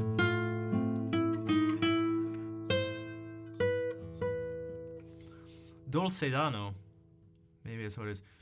How have you never heard Piazzolla? Because it's okay. It's not. I don't think it's your fault. It's not your fault. It's not your fault. Also, welcome in. I'm glad you were able to hear Piazzolla from this stream. Again, that's another. If I had to list out my goals, that's one of them too. Whenever I bring up these composers, sometimes it's like some of them I'm almost sure 99% of the people I've just never heard of. Again, to no fault of their own. There's like a lot of music. Humans have like created a lot of music over the years. Just a little. I should just throw that out there. So, what's up, Gato? Just saying hi before you go over your lessons. The stream behind. Nice. You got a big contest coming soon. Wait, what? What's the? Have you told us about it? I feel like I'm not familiar with this. Either that or I forgot. In which case I'd feel bad. But yeah, Dulce. There's so much music. It's impossible to hear all of it. And Boa noite, Mesquita. Boa noite.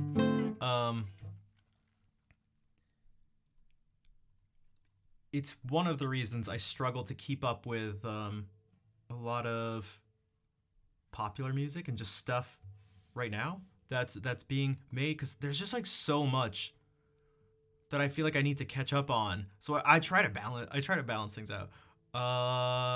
Michelle, what's up? This keyboard is a Yamaha MO-XF8. Although, you know what? Someone asked about my typing keyboard. Maybe I should put that in the gear too. It's a Freebird TKL. He's mostly known for his tango. Yeah, he made that tango into like an art form, almost like a classical music approach to the tango, as opposed to dancing to it. So sort of like what people have done with flamenco, what the Baroque composers did with like their dances, their stylized dances. Like, you know, this is an allemande, but you don't dance to this allemande.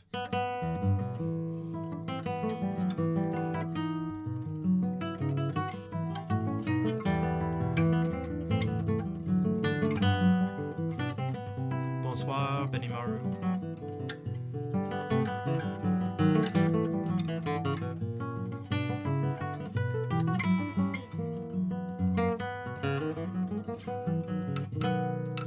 Can't stop you? I mean, you can try. Actually, I can stop you. I can stop you.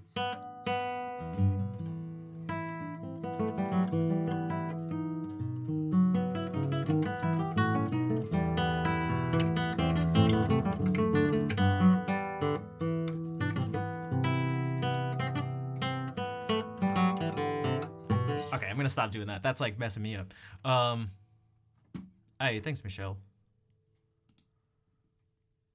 I tried to create a warm, comfy vibe here. Hey, thanks, Dulce. Here, I'll show you. What do you call that descending pattern to return to the same note? You may be talking about this. You just found Kapustin last week. Super underappreciated. I was, oh man. Someone who used to be in the stream quite a bit, Paul, he introduced me to him. Oh man, his music is great. It's a wild mix of stuff that can sound like jazz at times, but it's not. But it's like it's clearly classical. But I don't know. It can be so energetic. The harmonies can be so out there, but like in the best way, in a way that always makes sense, at least to me. Man, yeah, he's great. Kokoro, maybe you're thinking of this. Okay, so when I think of descending bass patterns in Baroque music, there was a name. There's a particular bass pattern that actually has a name, a lament bass, and it goes like this.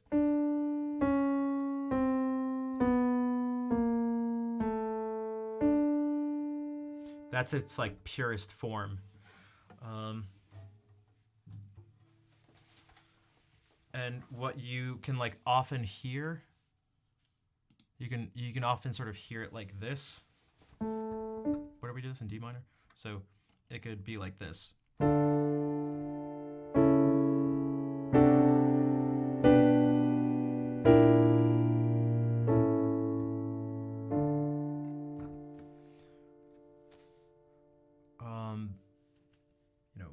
Henry Purcell used it in Dido and Aeneas, but slightly altered.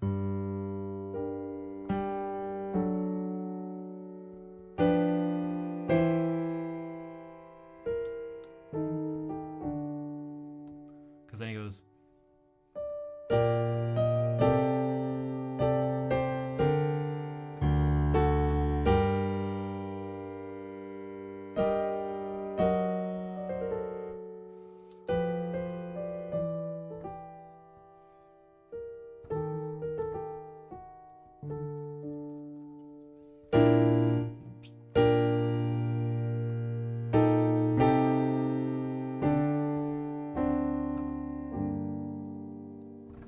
Now, what's kind of cool is you can like double it up and you can extend it. Josh, can I play Bohemian Rhapsody? Not really. You can double it up. You can actually, Airwheel, what's up? You could do this, and instead of going back up, you can go.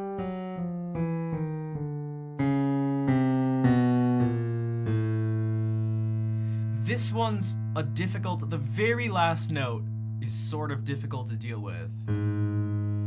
You can do it, but not in an authentic Baroque style. So it could sound like this. If you play F sharp and just descend B minor from like, wait. Like if we start on F sharp, like, well, you said F sharp. But B minor, B. But then you use it F sharp, E, F sharp. I feel like I'm missing something. Unless you meant D sharp or something. And then you go like.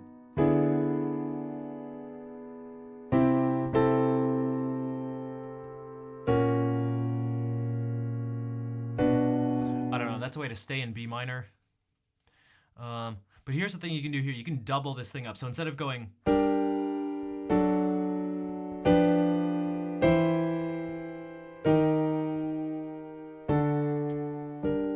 you can keep it going and go...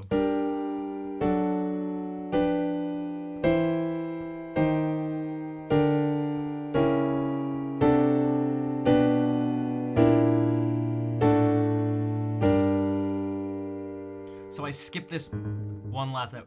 Every single pitch that exists was in the bass except for this. You can use this flat second scale degree in music, but it tends to not be in the bass when you hear it like this.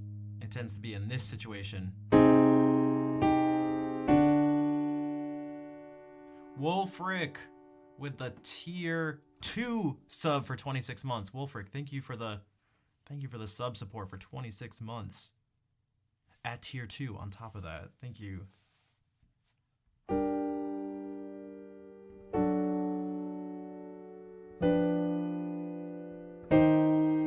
Whoops, I should have gone. We could do that. That's it. I like this even better.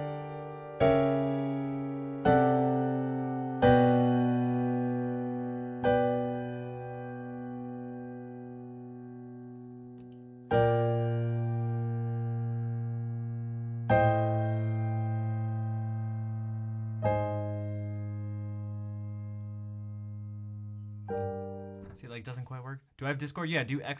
Discord. It'll bring up the link.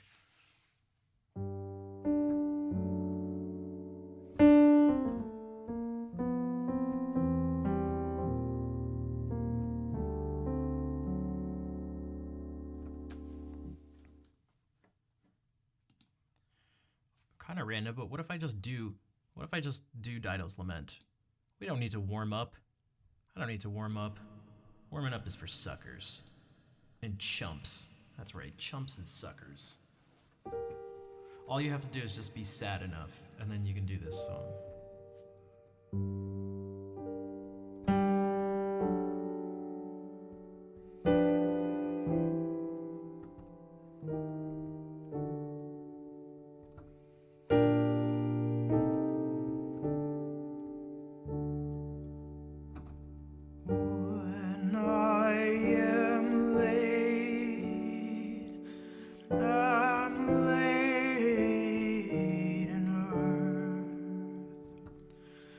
Me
So that's something that uses that lament bass.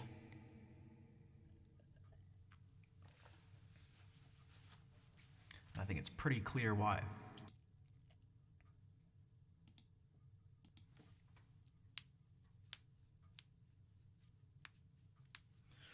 Let's not do that. We can move this on to just generally comfy.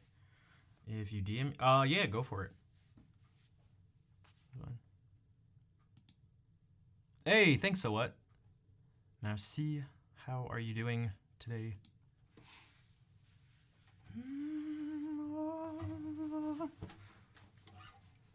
Hey, thanks, King Cobra. Yeah, I haven't been doing as much singing as much as I used to. The stream used to be mainly singing. Like, probably 99% singing, but...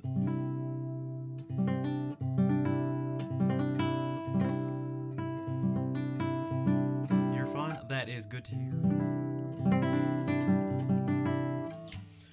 I mean, I could maybe sing some more stuff. Maybe we could do... Maybe I could bring out my lute.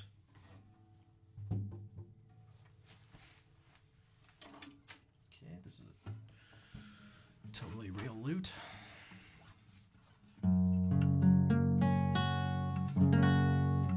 I mentioned John Dowland as being someone who's criminally underrated and underappreciated.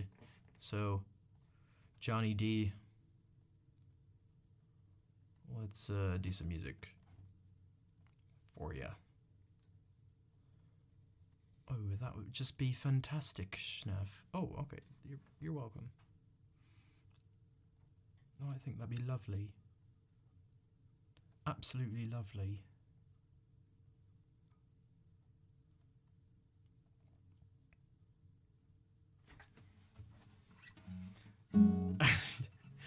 Johnny D, we love you. But actually, so good. And so emo. God, so emo. You like him quite a bit. I also like him quite a bit. You sent the pattern that you meant. Okay, give me a moment real quick. Alright, I'm gonna stop doing this voice. Or maybe I'll keep doing it. Wait, I didn't get a DM. Oh, you just put it. Wait. Oh no, Worshipper of Jacob Collier is definitely. That has got to be. That's got to be. Henrik. Oh, never mind. It's right here. Message request. Tao. Oh, okay. This is okay. So this is different. This is Also, is this in? Did you say? Are there any accidentals? I'm imagining there are, because if I mean maybe there. I'm wondering if there's a B flat. Oh, B minor. So.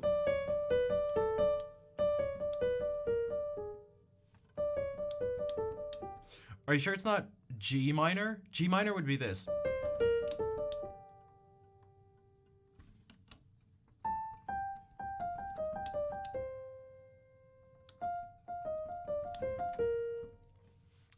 This is a starts on F sharp. Oh, this is the oh my god, it's the bass clef.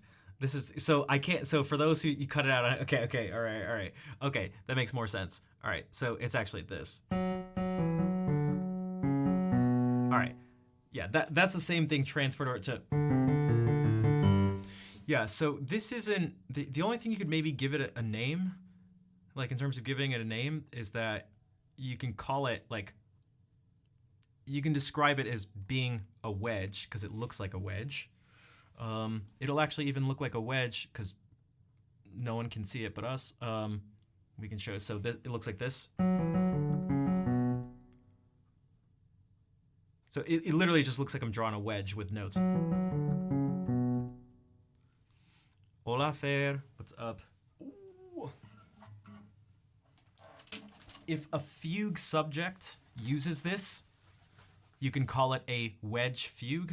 So the one that everyone kind of knows more.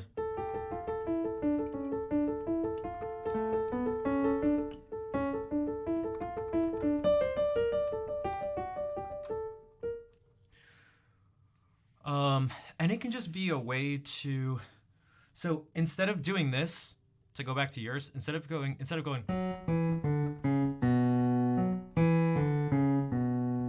you can maybe think of this maybe as a pedal tone. Just sort of a way to spice up.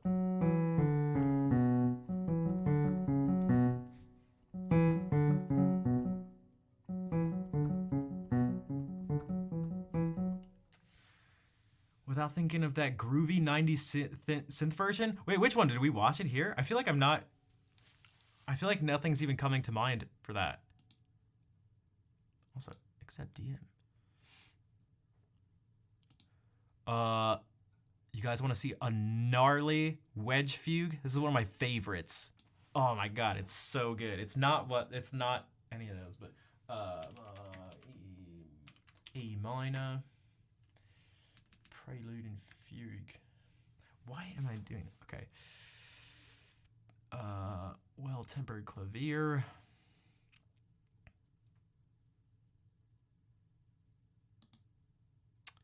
This is not it. One second. Ooh, pretty colors. I think this is the one, right? From book 1? Maybe not?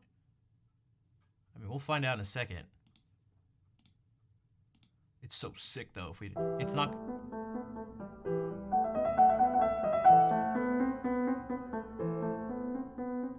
Let's find the fugue.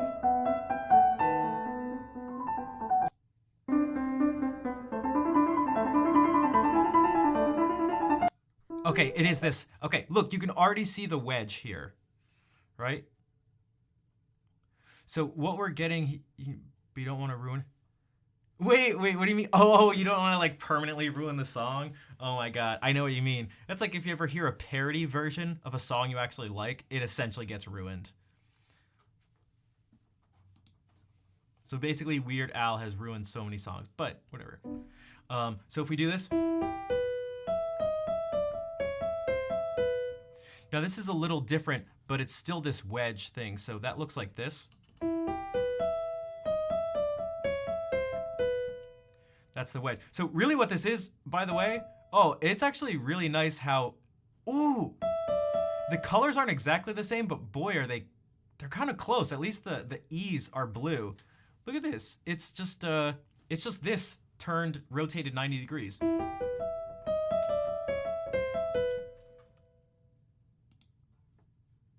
See? That's all music is. But listen how sick this is. It's so sick.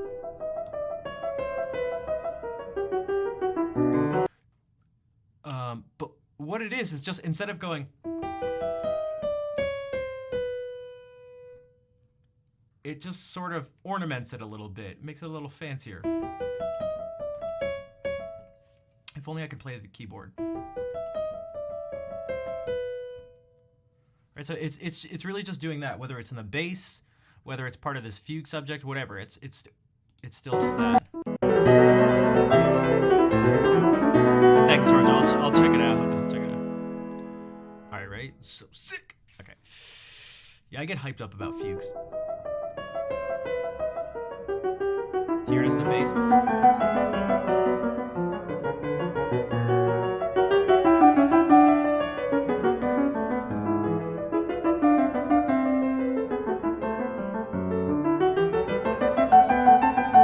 Here's the wedge again, you can see. Here's the wedge again.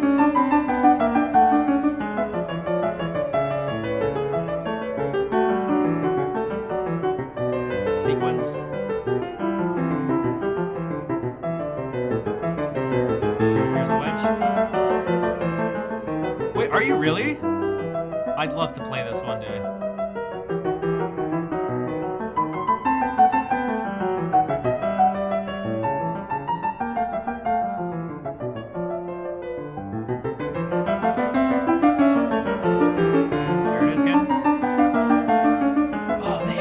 So creepy. The counter subject makes it so creepy. The counter subject being what you hear when the at the same time as the fugue subject. If that makes any sense. Yes. Except that was different. Now, some people don't like the harpsichord. I get it. You're wrong, by the way. I mean, to each their own. Your own wrongness. Where one of the notes feels dissonant. I feel like there's a bunch of those moments, but maybe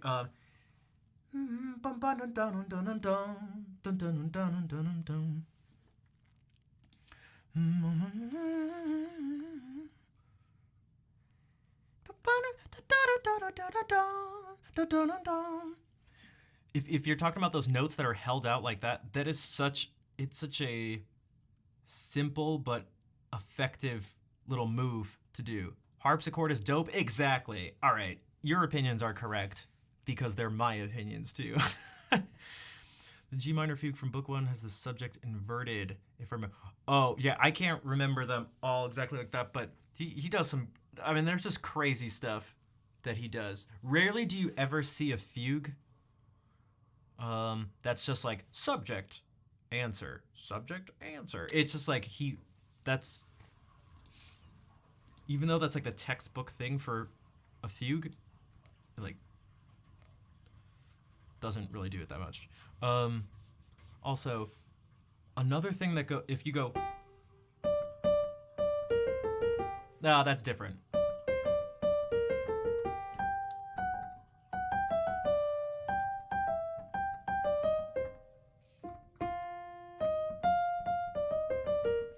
That's a different little pattern. But where's the, 1 second.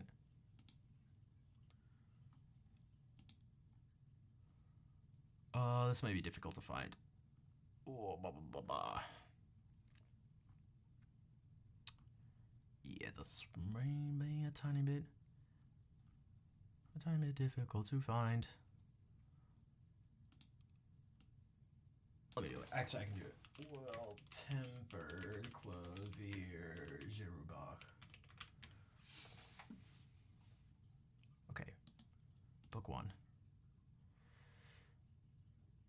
Hello? Book 1. Right.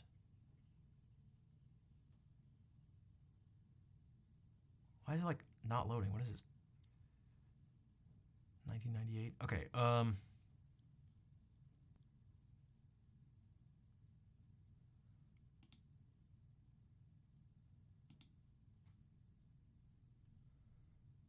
One second. All right, here we go. It's so sick. Okay, it's so sick.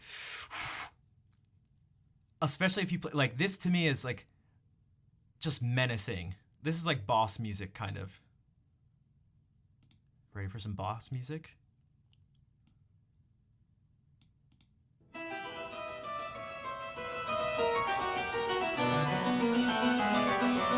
Also, you see how, so people like who like can't read music notation, can you see that it's actually just essentially the same thing that you were just looking at? It's really just the same thing. So see this up here? Can you see how it's actually just this right here? Let's see if I can actually get it to line up. Did you see how it's the same thing?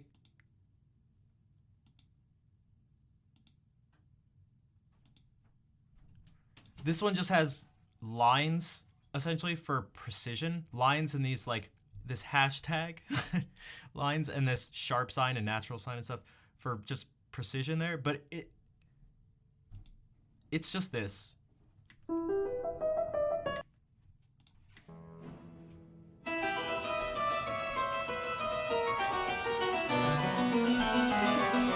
Okay, Blackberry, were you talking about this note right here whenever it does this in the counter subject? No.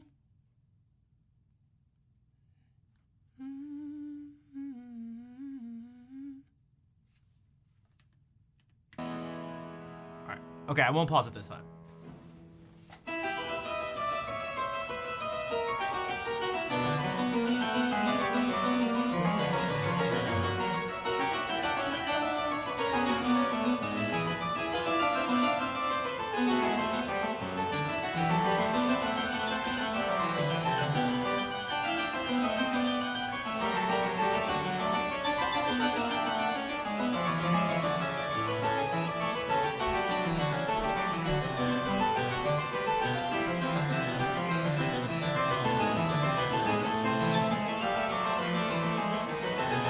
It's so heavy metal.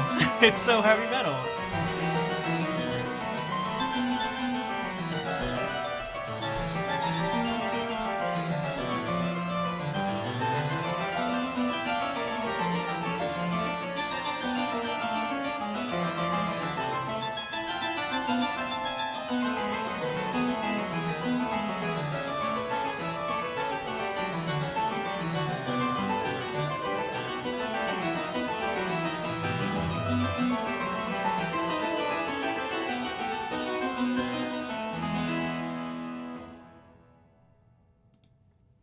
I feel like the organ is also pretty heavy metal at times too.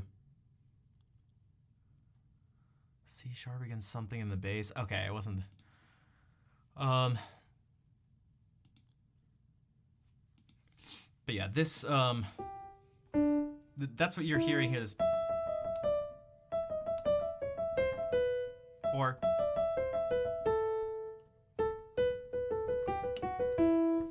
that's that thing that you were asking about. God, now I just want to listen to some organ music. Honestly, playing chess and not looking, it's all good. It's all good.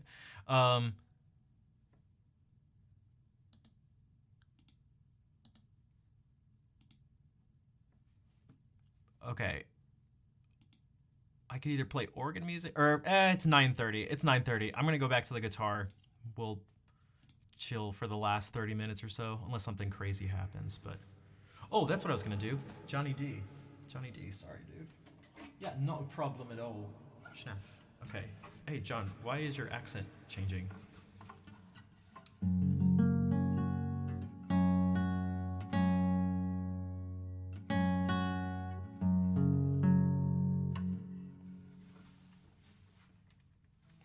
Change these strings.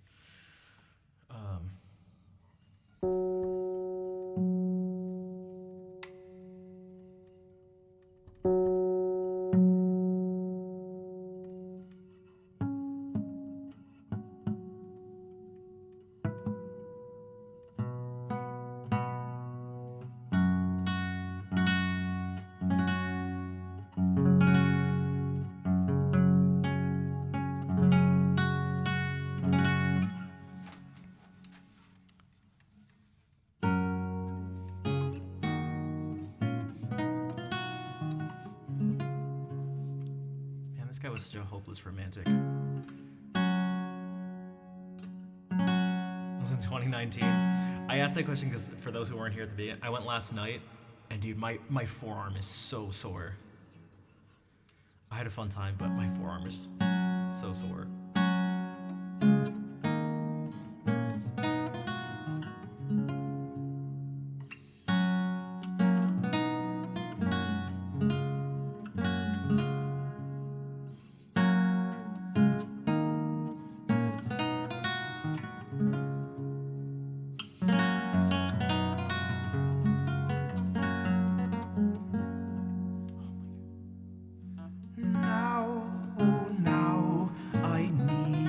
Must part, parting though I absent mourn. Absence can no joy impart. Joy once fled may not return. While I live, I needs must love. Love lives not when hope is gone. Now at last despair doth prove. Love divided loveth none.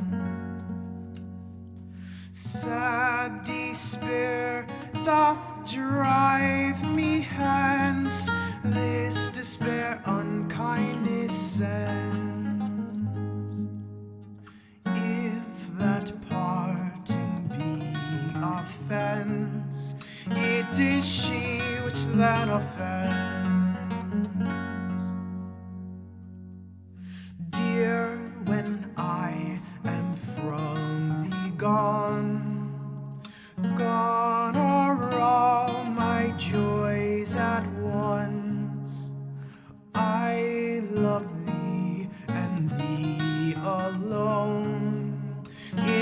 whose love I joyed once.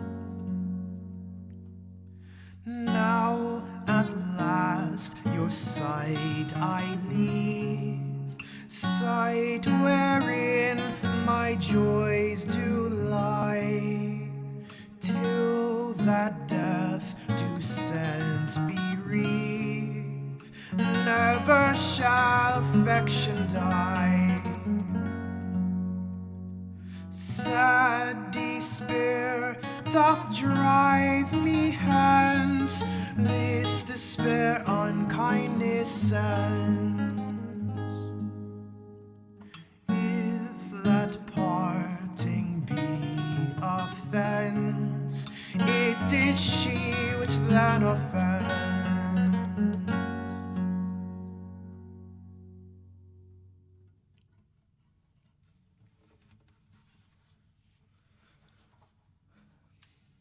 That's for you, Johnny.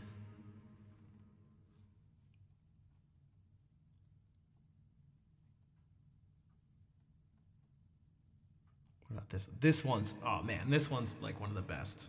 This one's one of the best. This sequence. Oh,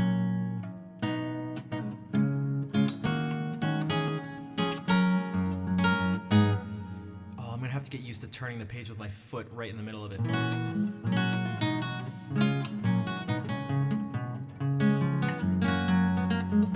Like, this is the accompaniment.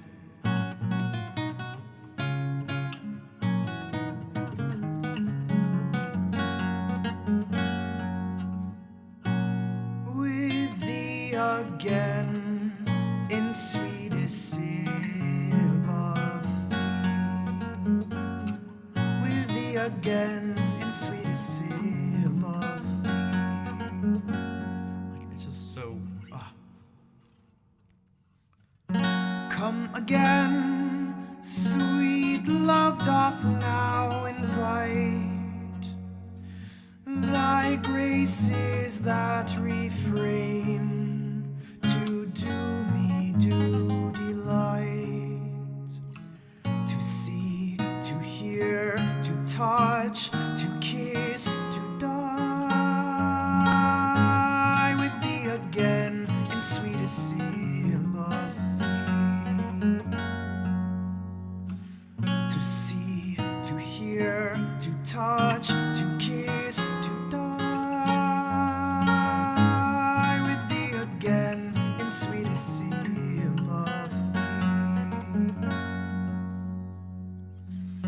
Come again that I may cease to mourn through thy unkind disdain, for now left and forlorn, I sit, I sigh, I weep, I faint, I die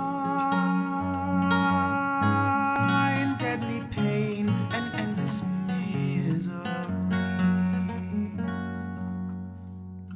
I sit, I sigh, I weep, I faint, I die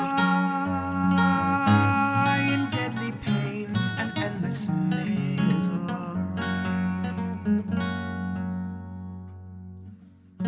All the day, the sun that lends me shine, by frowns do cause me pine, and feeds me with delay. Her smiles, my springs, that makes my joys to grow. Her frowns, the winters of my woes. Her smiles, my springs, that makes my joys to grow. Her frowns, the winters of my woes. All the night my sleeps are full of dreams, my eyes are full of streams, my heart takes no delight to see the fruits and joys that some do find storms, the stones on me a sign to see the fruits and joys that some to find, and mark the storms, the stones on me a sign.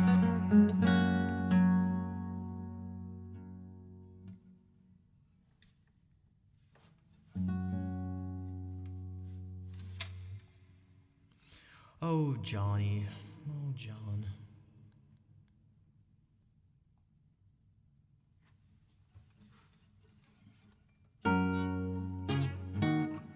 Right, isn't it? I think lovely is like the perfect word for this.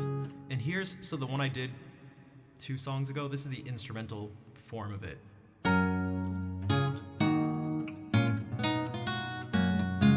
Oh, whoops, it's like.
So that was the Frog Galliard.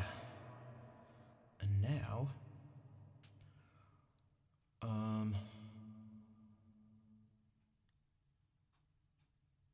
wait.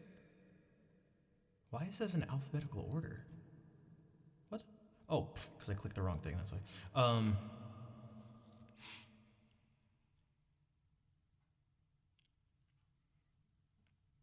We can get a little darker. We'll gradually darken things up. So this one's in, well, F sharp major, but the tempo's gonna be brought down, although it still even has this cadence of like,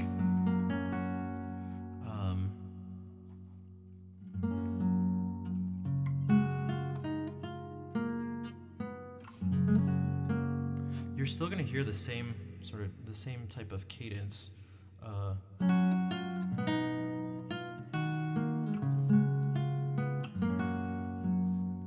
But it's just like, it's like half the speed. Because this is Come Heavy Sleep, and the words will be pretty clear.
stop my vital breath and tears my heart with sorrow, sighs, swollen cries. Come and possess my tired thoughts, worn souls. That living dies, that living dies, that living dies, till thou on me bestow.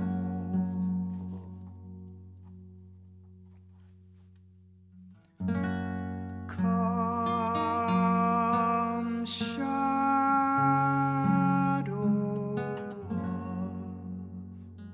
of my end and shape of rest,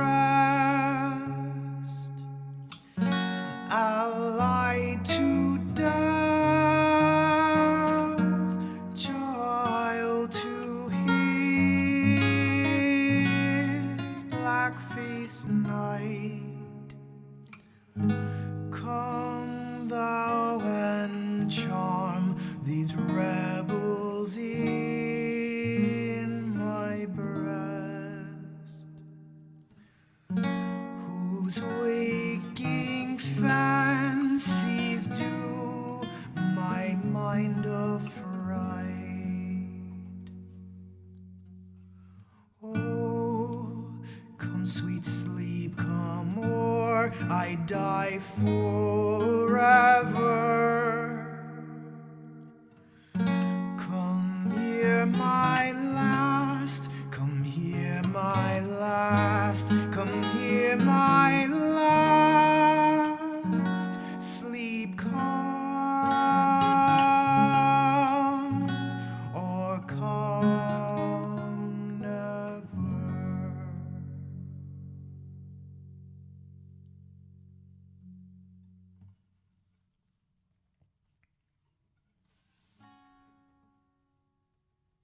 Oh man, Dirk, what's up? Thank you for the raid. How is it going, everybody? Oh, we were just singing some old English, some Renaissance emo sad boy songs. Here, let me do something a little different though, because what it was about to get. The thing I was about to do, I wasn't even very comfortable with, but let's do some more guitar stuff.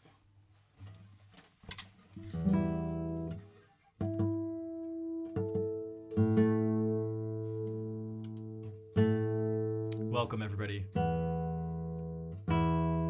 Also, Dirk, how was the stream? Thank you for bringing everyone over. We can do some more Bach, but you know what? We'll actually kind of keep it. We'll kind of keep it dark. We'll keep it dark. Ready?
C'est vraiment magique quand tu joues de la musique. Merci, Benny.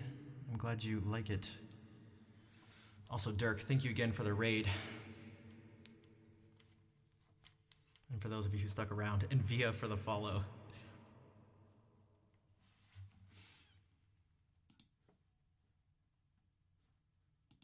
I was going to try to do something like cool and impressive. And then I was like,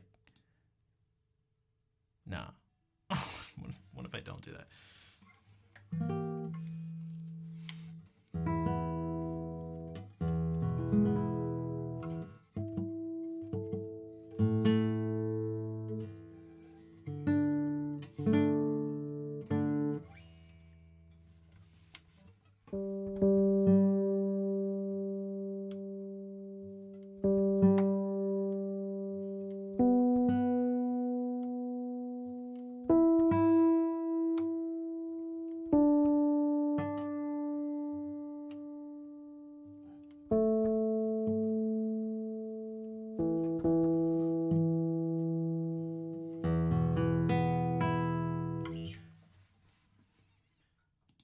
What if I play something that sounds nice, right? Deal? Deal.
Thanks, Fair.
Hey, thanks, Xantrox. Welcome in. And thank you for the follow earlier too. Hey, what's up, Lord of Chaos? I know you like that one.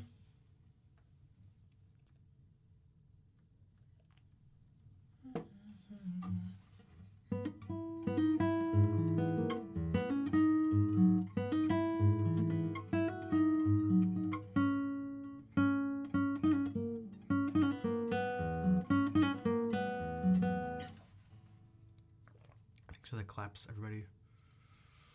You really need to hear that? I hope you're chilling. Yeah, I'm chilling. I thought it was gonna be a little crazier because we got a raid of 300 people, but it like instantly chilled. Probably because I played this Sarabond.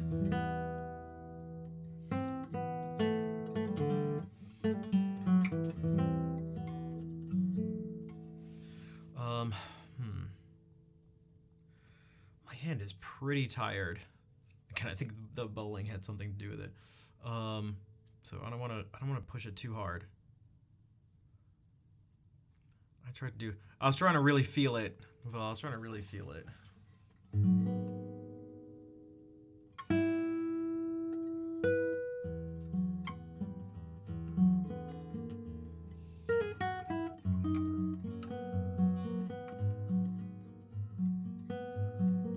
You're still here from the writers? Nice, thanks. I do appreciate you sticking around.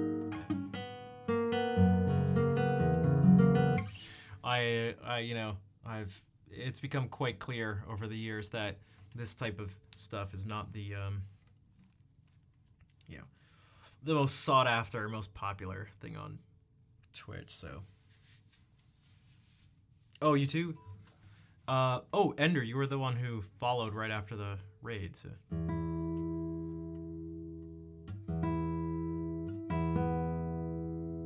Yo, Lord of Chaos, thank you for gifting a sub to Xantrox.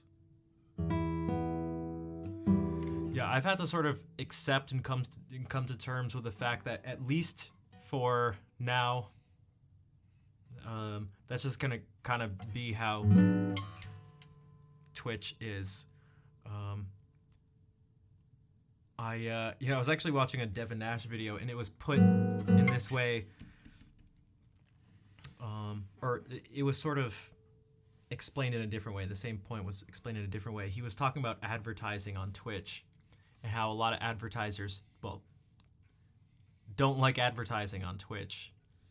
You'd be like, what? Why is that?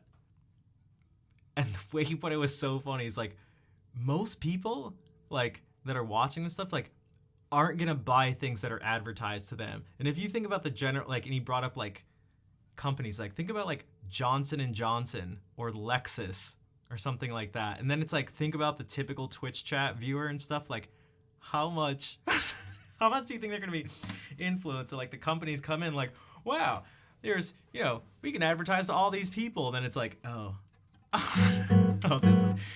that's a lot of numbers, but these are the people we're advertising to. Like, oh, we're not getting much of a return on our investment here.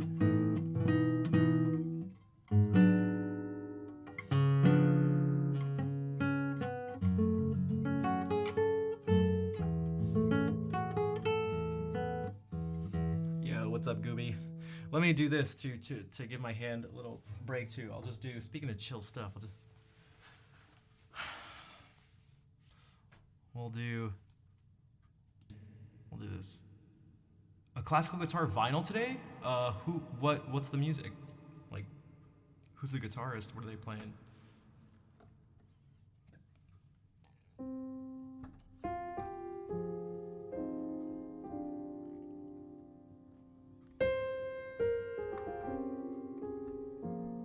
You forgot the name, it's all good. Maybe we can do a slow, slightly Piazzolla influenced thing, just to give my hands a break and to keep it chill.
Thanks for the claps. Hey, Nico, what's up?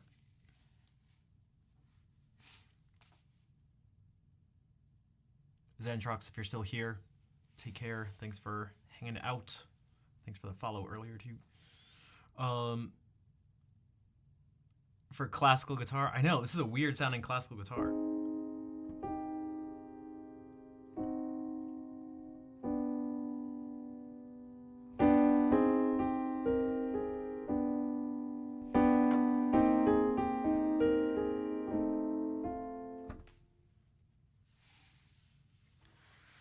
Man, I kind of want to keep going. So peaceful and beautiful. Thanks, King Cobra. The music and the colors. Yeah, that one I picked on purpose. I wanted that like kind of felt. Thanks, Georgia. That one kind of felt like it fit that mood. Like, ooh.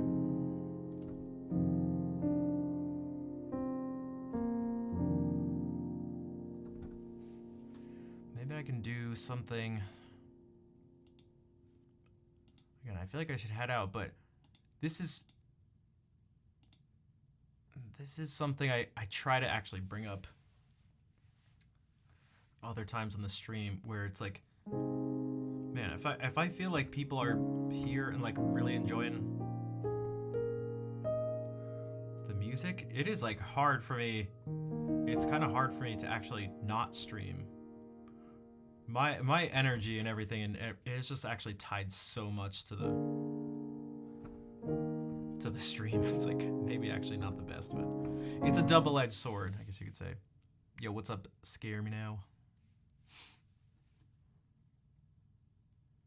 I wonder if there's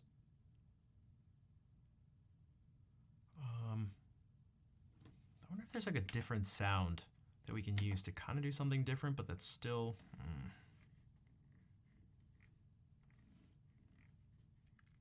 I'm looking at some of these. They're so ridiculously not appropriate for what I'm thinking.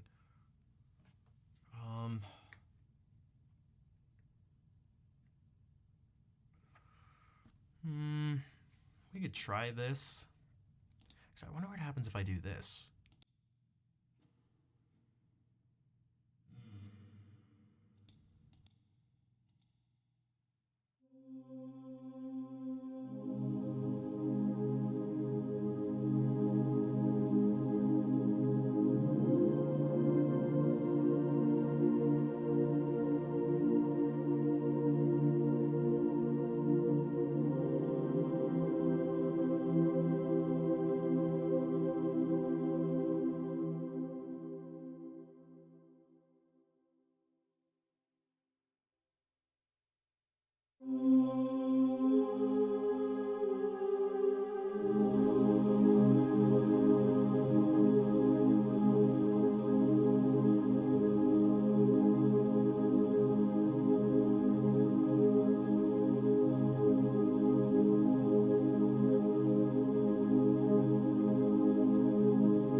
Now this is Schnaff in space. I feel like, is Captain gonna grab it? Schnaff in space.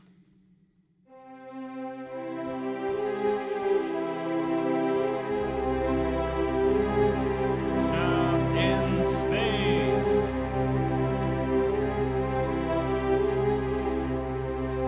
Actually, in space, space. Oh, okay, this is crazy.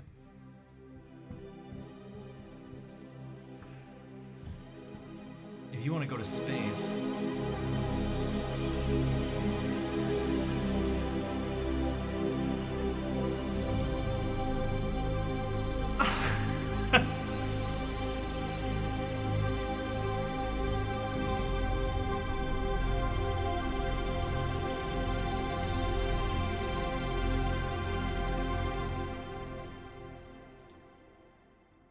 space. Lord of the Rings. There are no sounds in space. Yeah, but this is... If you're floating through space and you're not going, oh my god, this is terrible, I'm gonna die. There's no returning. This may be going through your head as you're floating around. Watch, ready? The Hanna-Barbera Bible cartoons. Which ones are the Bible ones? I am totally stealing this voice, by the way. I don't exactly know where. Maybe that's like in space. In space.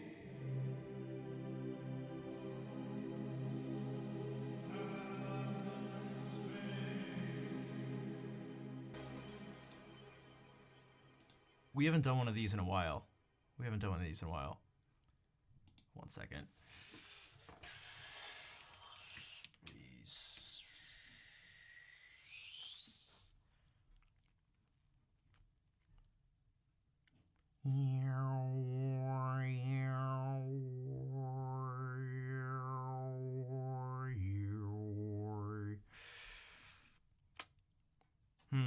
Search for the edge of space. Hey, Synecdoche, what's up? Search for the edge of space. Journey to the edge of the universe. No, I just want visuals. Serenity 4K. Cosmos 4K. What is this? 1 second. Oh, dude, I can do better than that.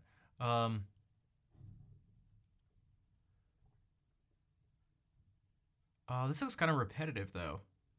1 second.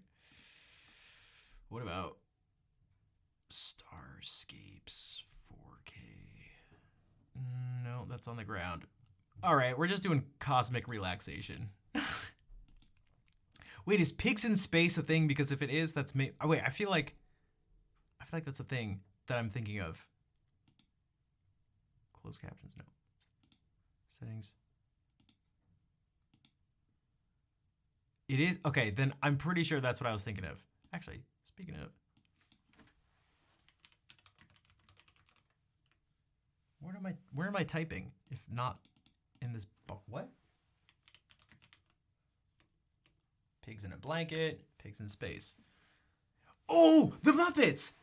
The Muppets! This is what I'm thinking of. Okay. And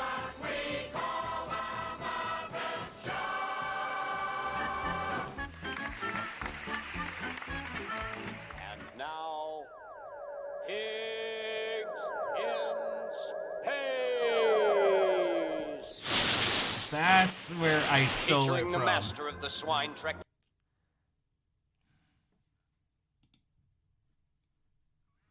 That's where I stole it from. All right. But this isn't pigs in space. This is Schnaff in space. In space. Wait, how come the delay isn't working? What?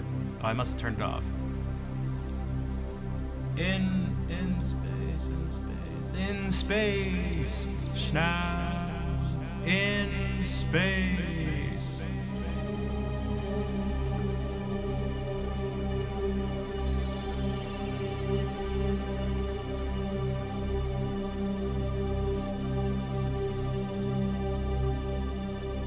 in space.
right, have your souls been cleansed?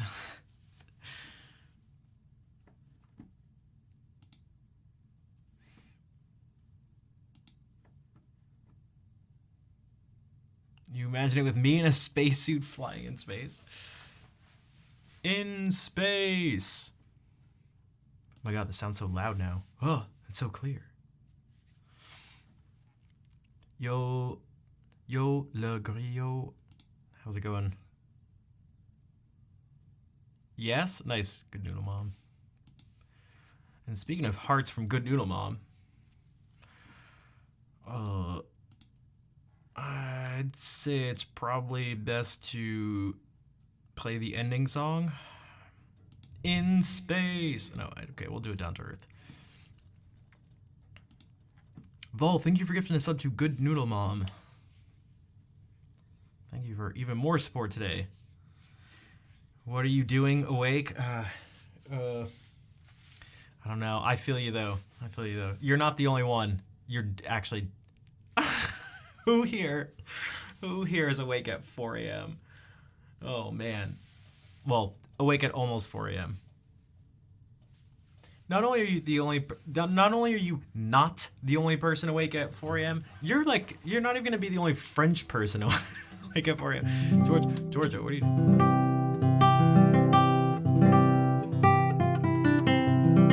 Wait, why does this sound so loud? Did I really just get used to you're doing Photoshop work? Okay, all right, I'll allow it.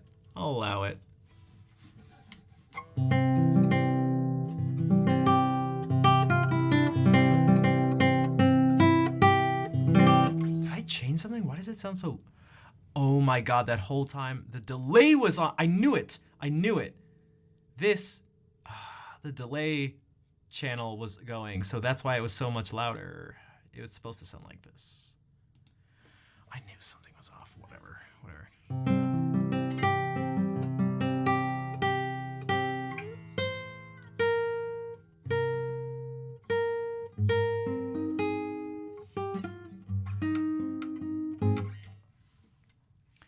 But let's do this. Wait, which emote is this? Okay, Boris the French cat.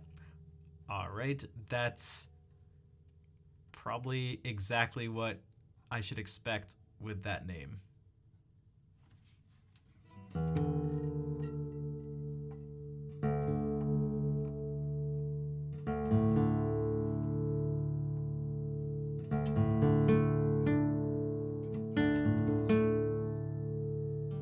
I have a bunch of emote slots open. I think we should give our French friends their own totally ridiculous French emote. Oh, it's Andy. Okay, that makes even more sense. Even more sense.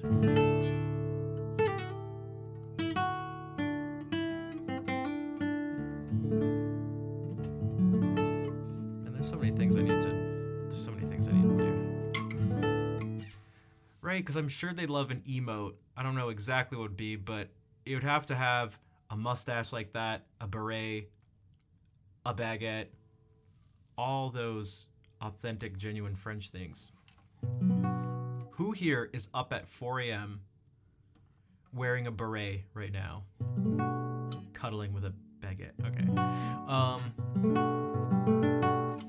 10 French, 59 German. Oh, are you talking about viewers? That's skewed a bit because we got a raid from 300 German viewers came over. Fanny, hello. Quick hello in the middle of the night. All right, George, you got 30 seconds. Grab your beret.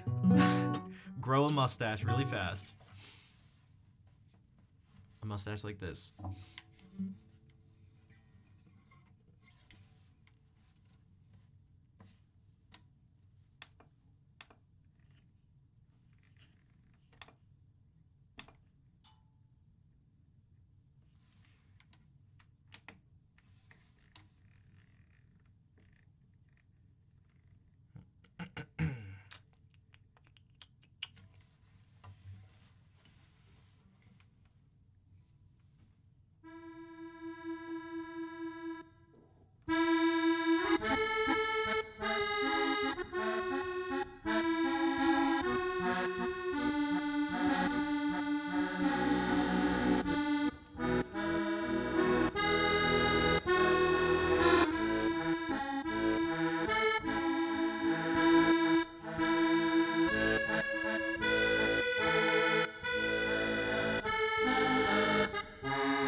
All right, time for the ending song. Time for the ending song. Enough of that. Enough of that. Enough of this palaver. All right.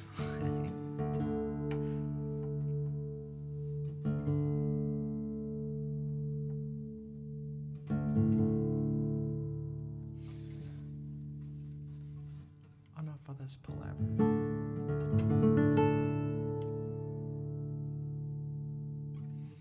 Ready?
Hey, I was wondering if Lemur was gonna. If Lemur was lurking.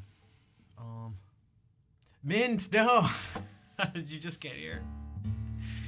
Oh no! You missed the stream. I've been going for 5 hours. I have to stop though.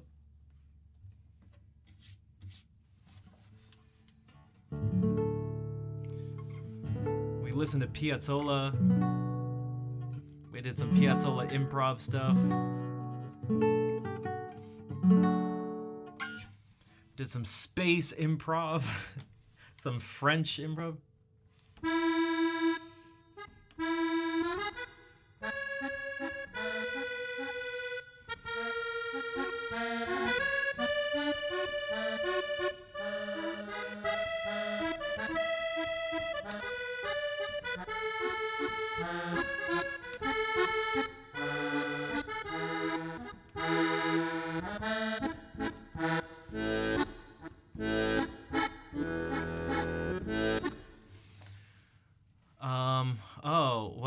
Welcome back. It says new introduction, but weren't you here like last stream? Person whose name I won't say, which I said the exact same thing. You was here. Okay, you was here.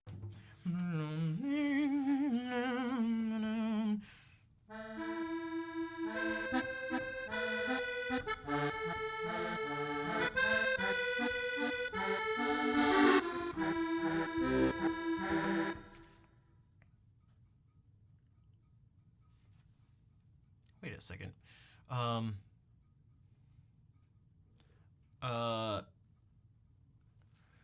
Back to your dream. All right. Enjoy the dream. Sweet dreams. How did... I should know this because I've heard it a million times. I'm thinking of Rivali's theme. It like pops into my head for a split second, then disappeared.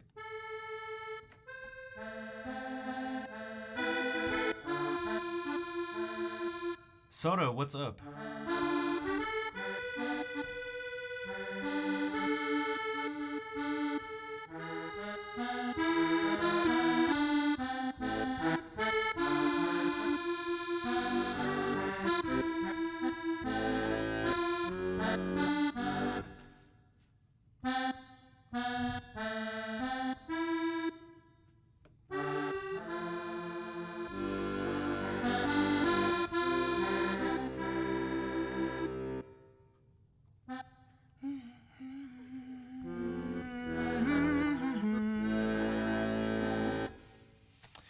I'm mixing up two songs and I can't separate it.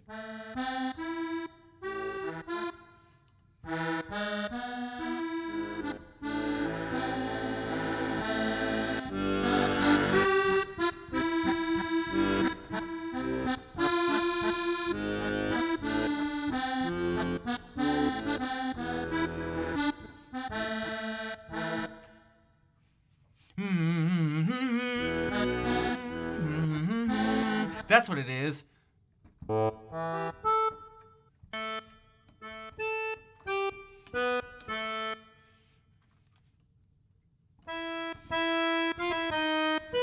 Although this sounds closer to the...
Les escaliers de la butte. What is that? Okay. I really should have. I'm so hungry too. I'm so hungry. It's been 5 hours too, so that's. And now I just want to eat a baguette. I don't actually. Well, you know, it's the same vibe. Okay, gotcha. I may have heard it. I don't know. I could. The name itself doesn't ring a bell. Ring my bell. But let's do this.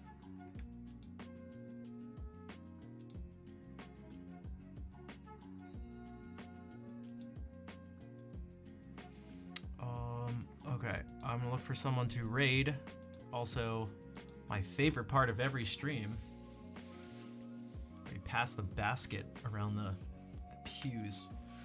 If anyone has enjoyed the stream and is able to help support, subscribing, donating, cheering is all super helpful, so I can keep streaming and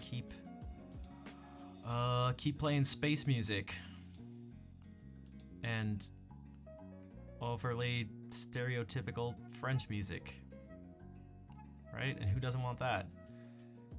You want carbs? Yeah, that's... I don't know what to tell you. What if you have the carbs too, but then you just promise yourself to just do extra time on the treadmill tomorrow?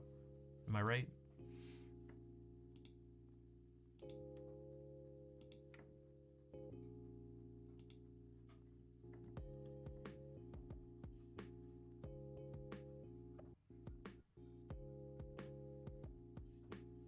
Thanks, Fair. Daddy's Den watch party. What is this tournament? Is this like a... What? Wait, what is this tournament? Sazamu Sparks.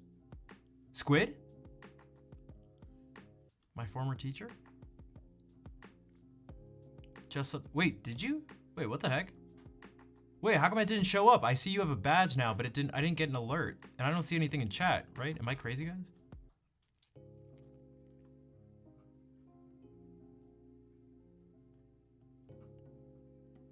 Well, Gooby, thank you for the sub, even though it didn't show up. It's all right. Oh, I spy a special stream that I was not expecting. But yeah, thank you, Gooby. I do appreciate it.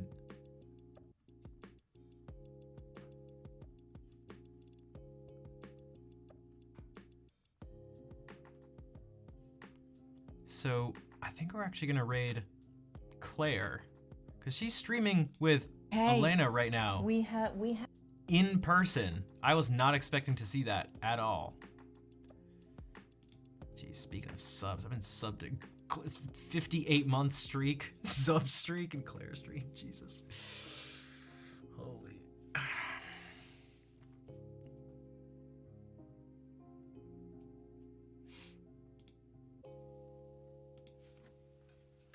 So we'll do this.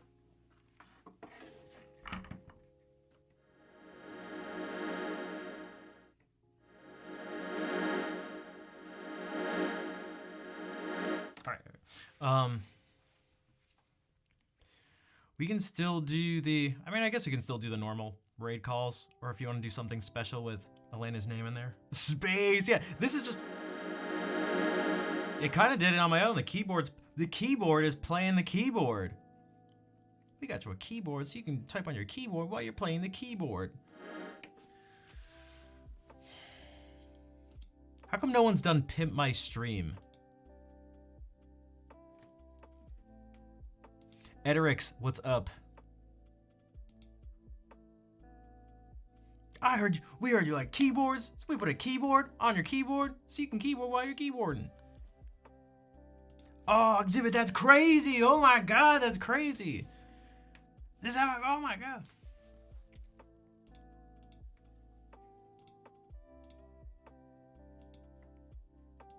This is definitely not street legal, but we still put this in.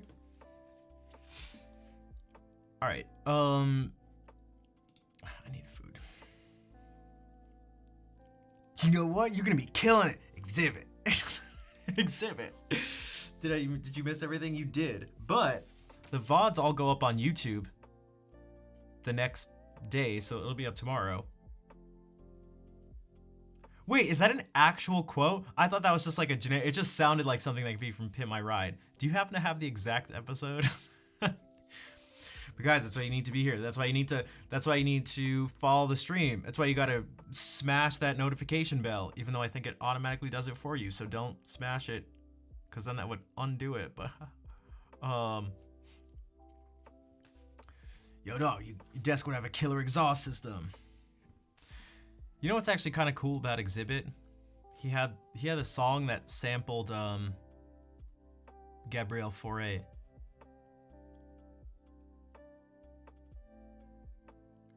Wait, you sent another message on Instagram? Wait, I didn't respond? Wait, what? Yo, dog. Hold on, I'm checking this right now on stream.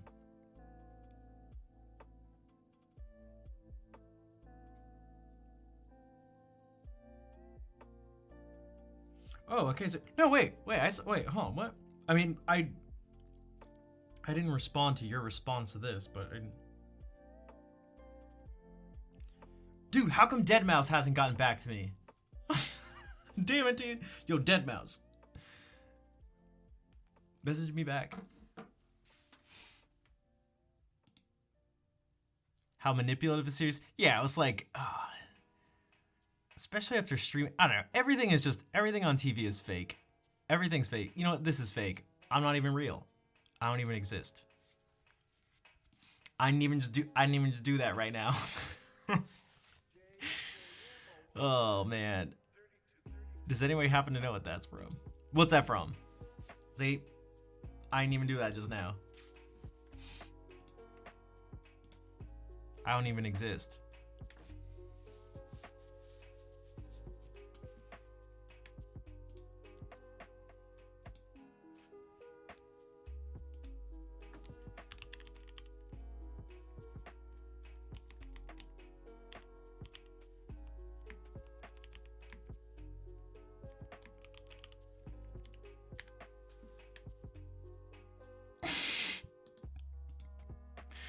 This is like so not important. so not important, but oh my god. This is one of those things that I just like never forget. Oh my god. Oh my god. Oh my god.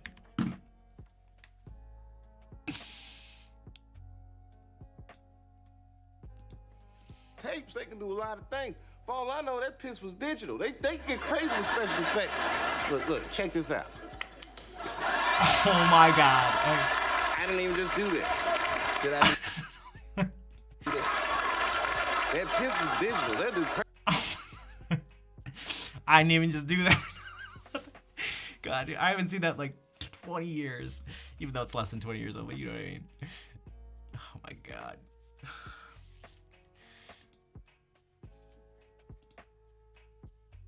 All right. Speaking of wholesome stuff. Okay. Claire, Elena, Katz. Jesus.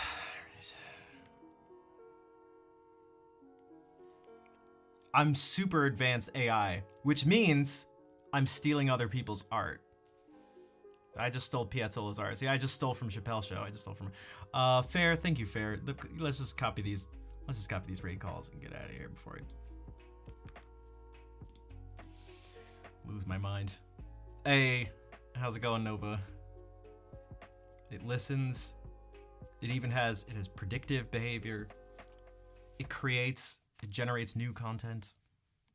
/raid. I stole from the Frenchies, that's right. Authentic.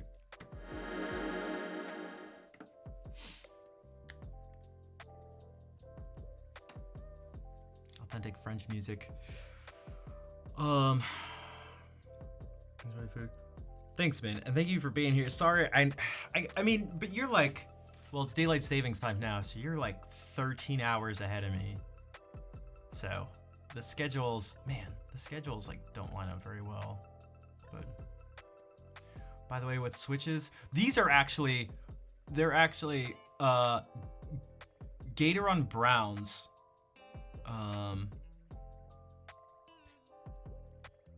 With the bump, because they're tactile switches, with the bump shaved off.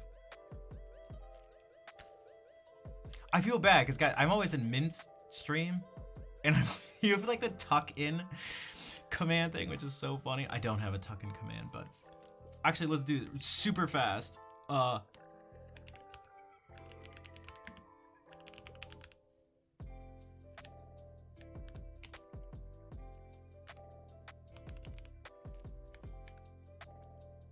What?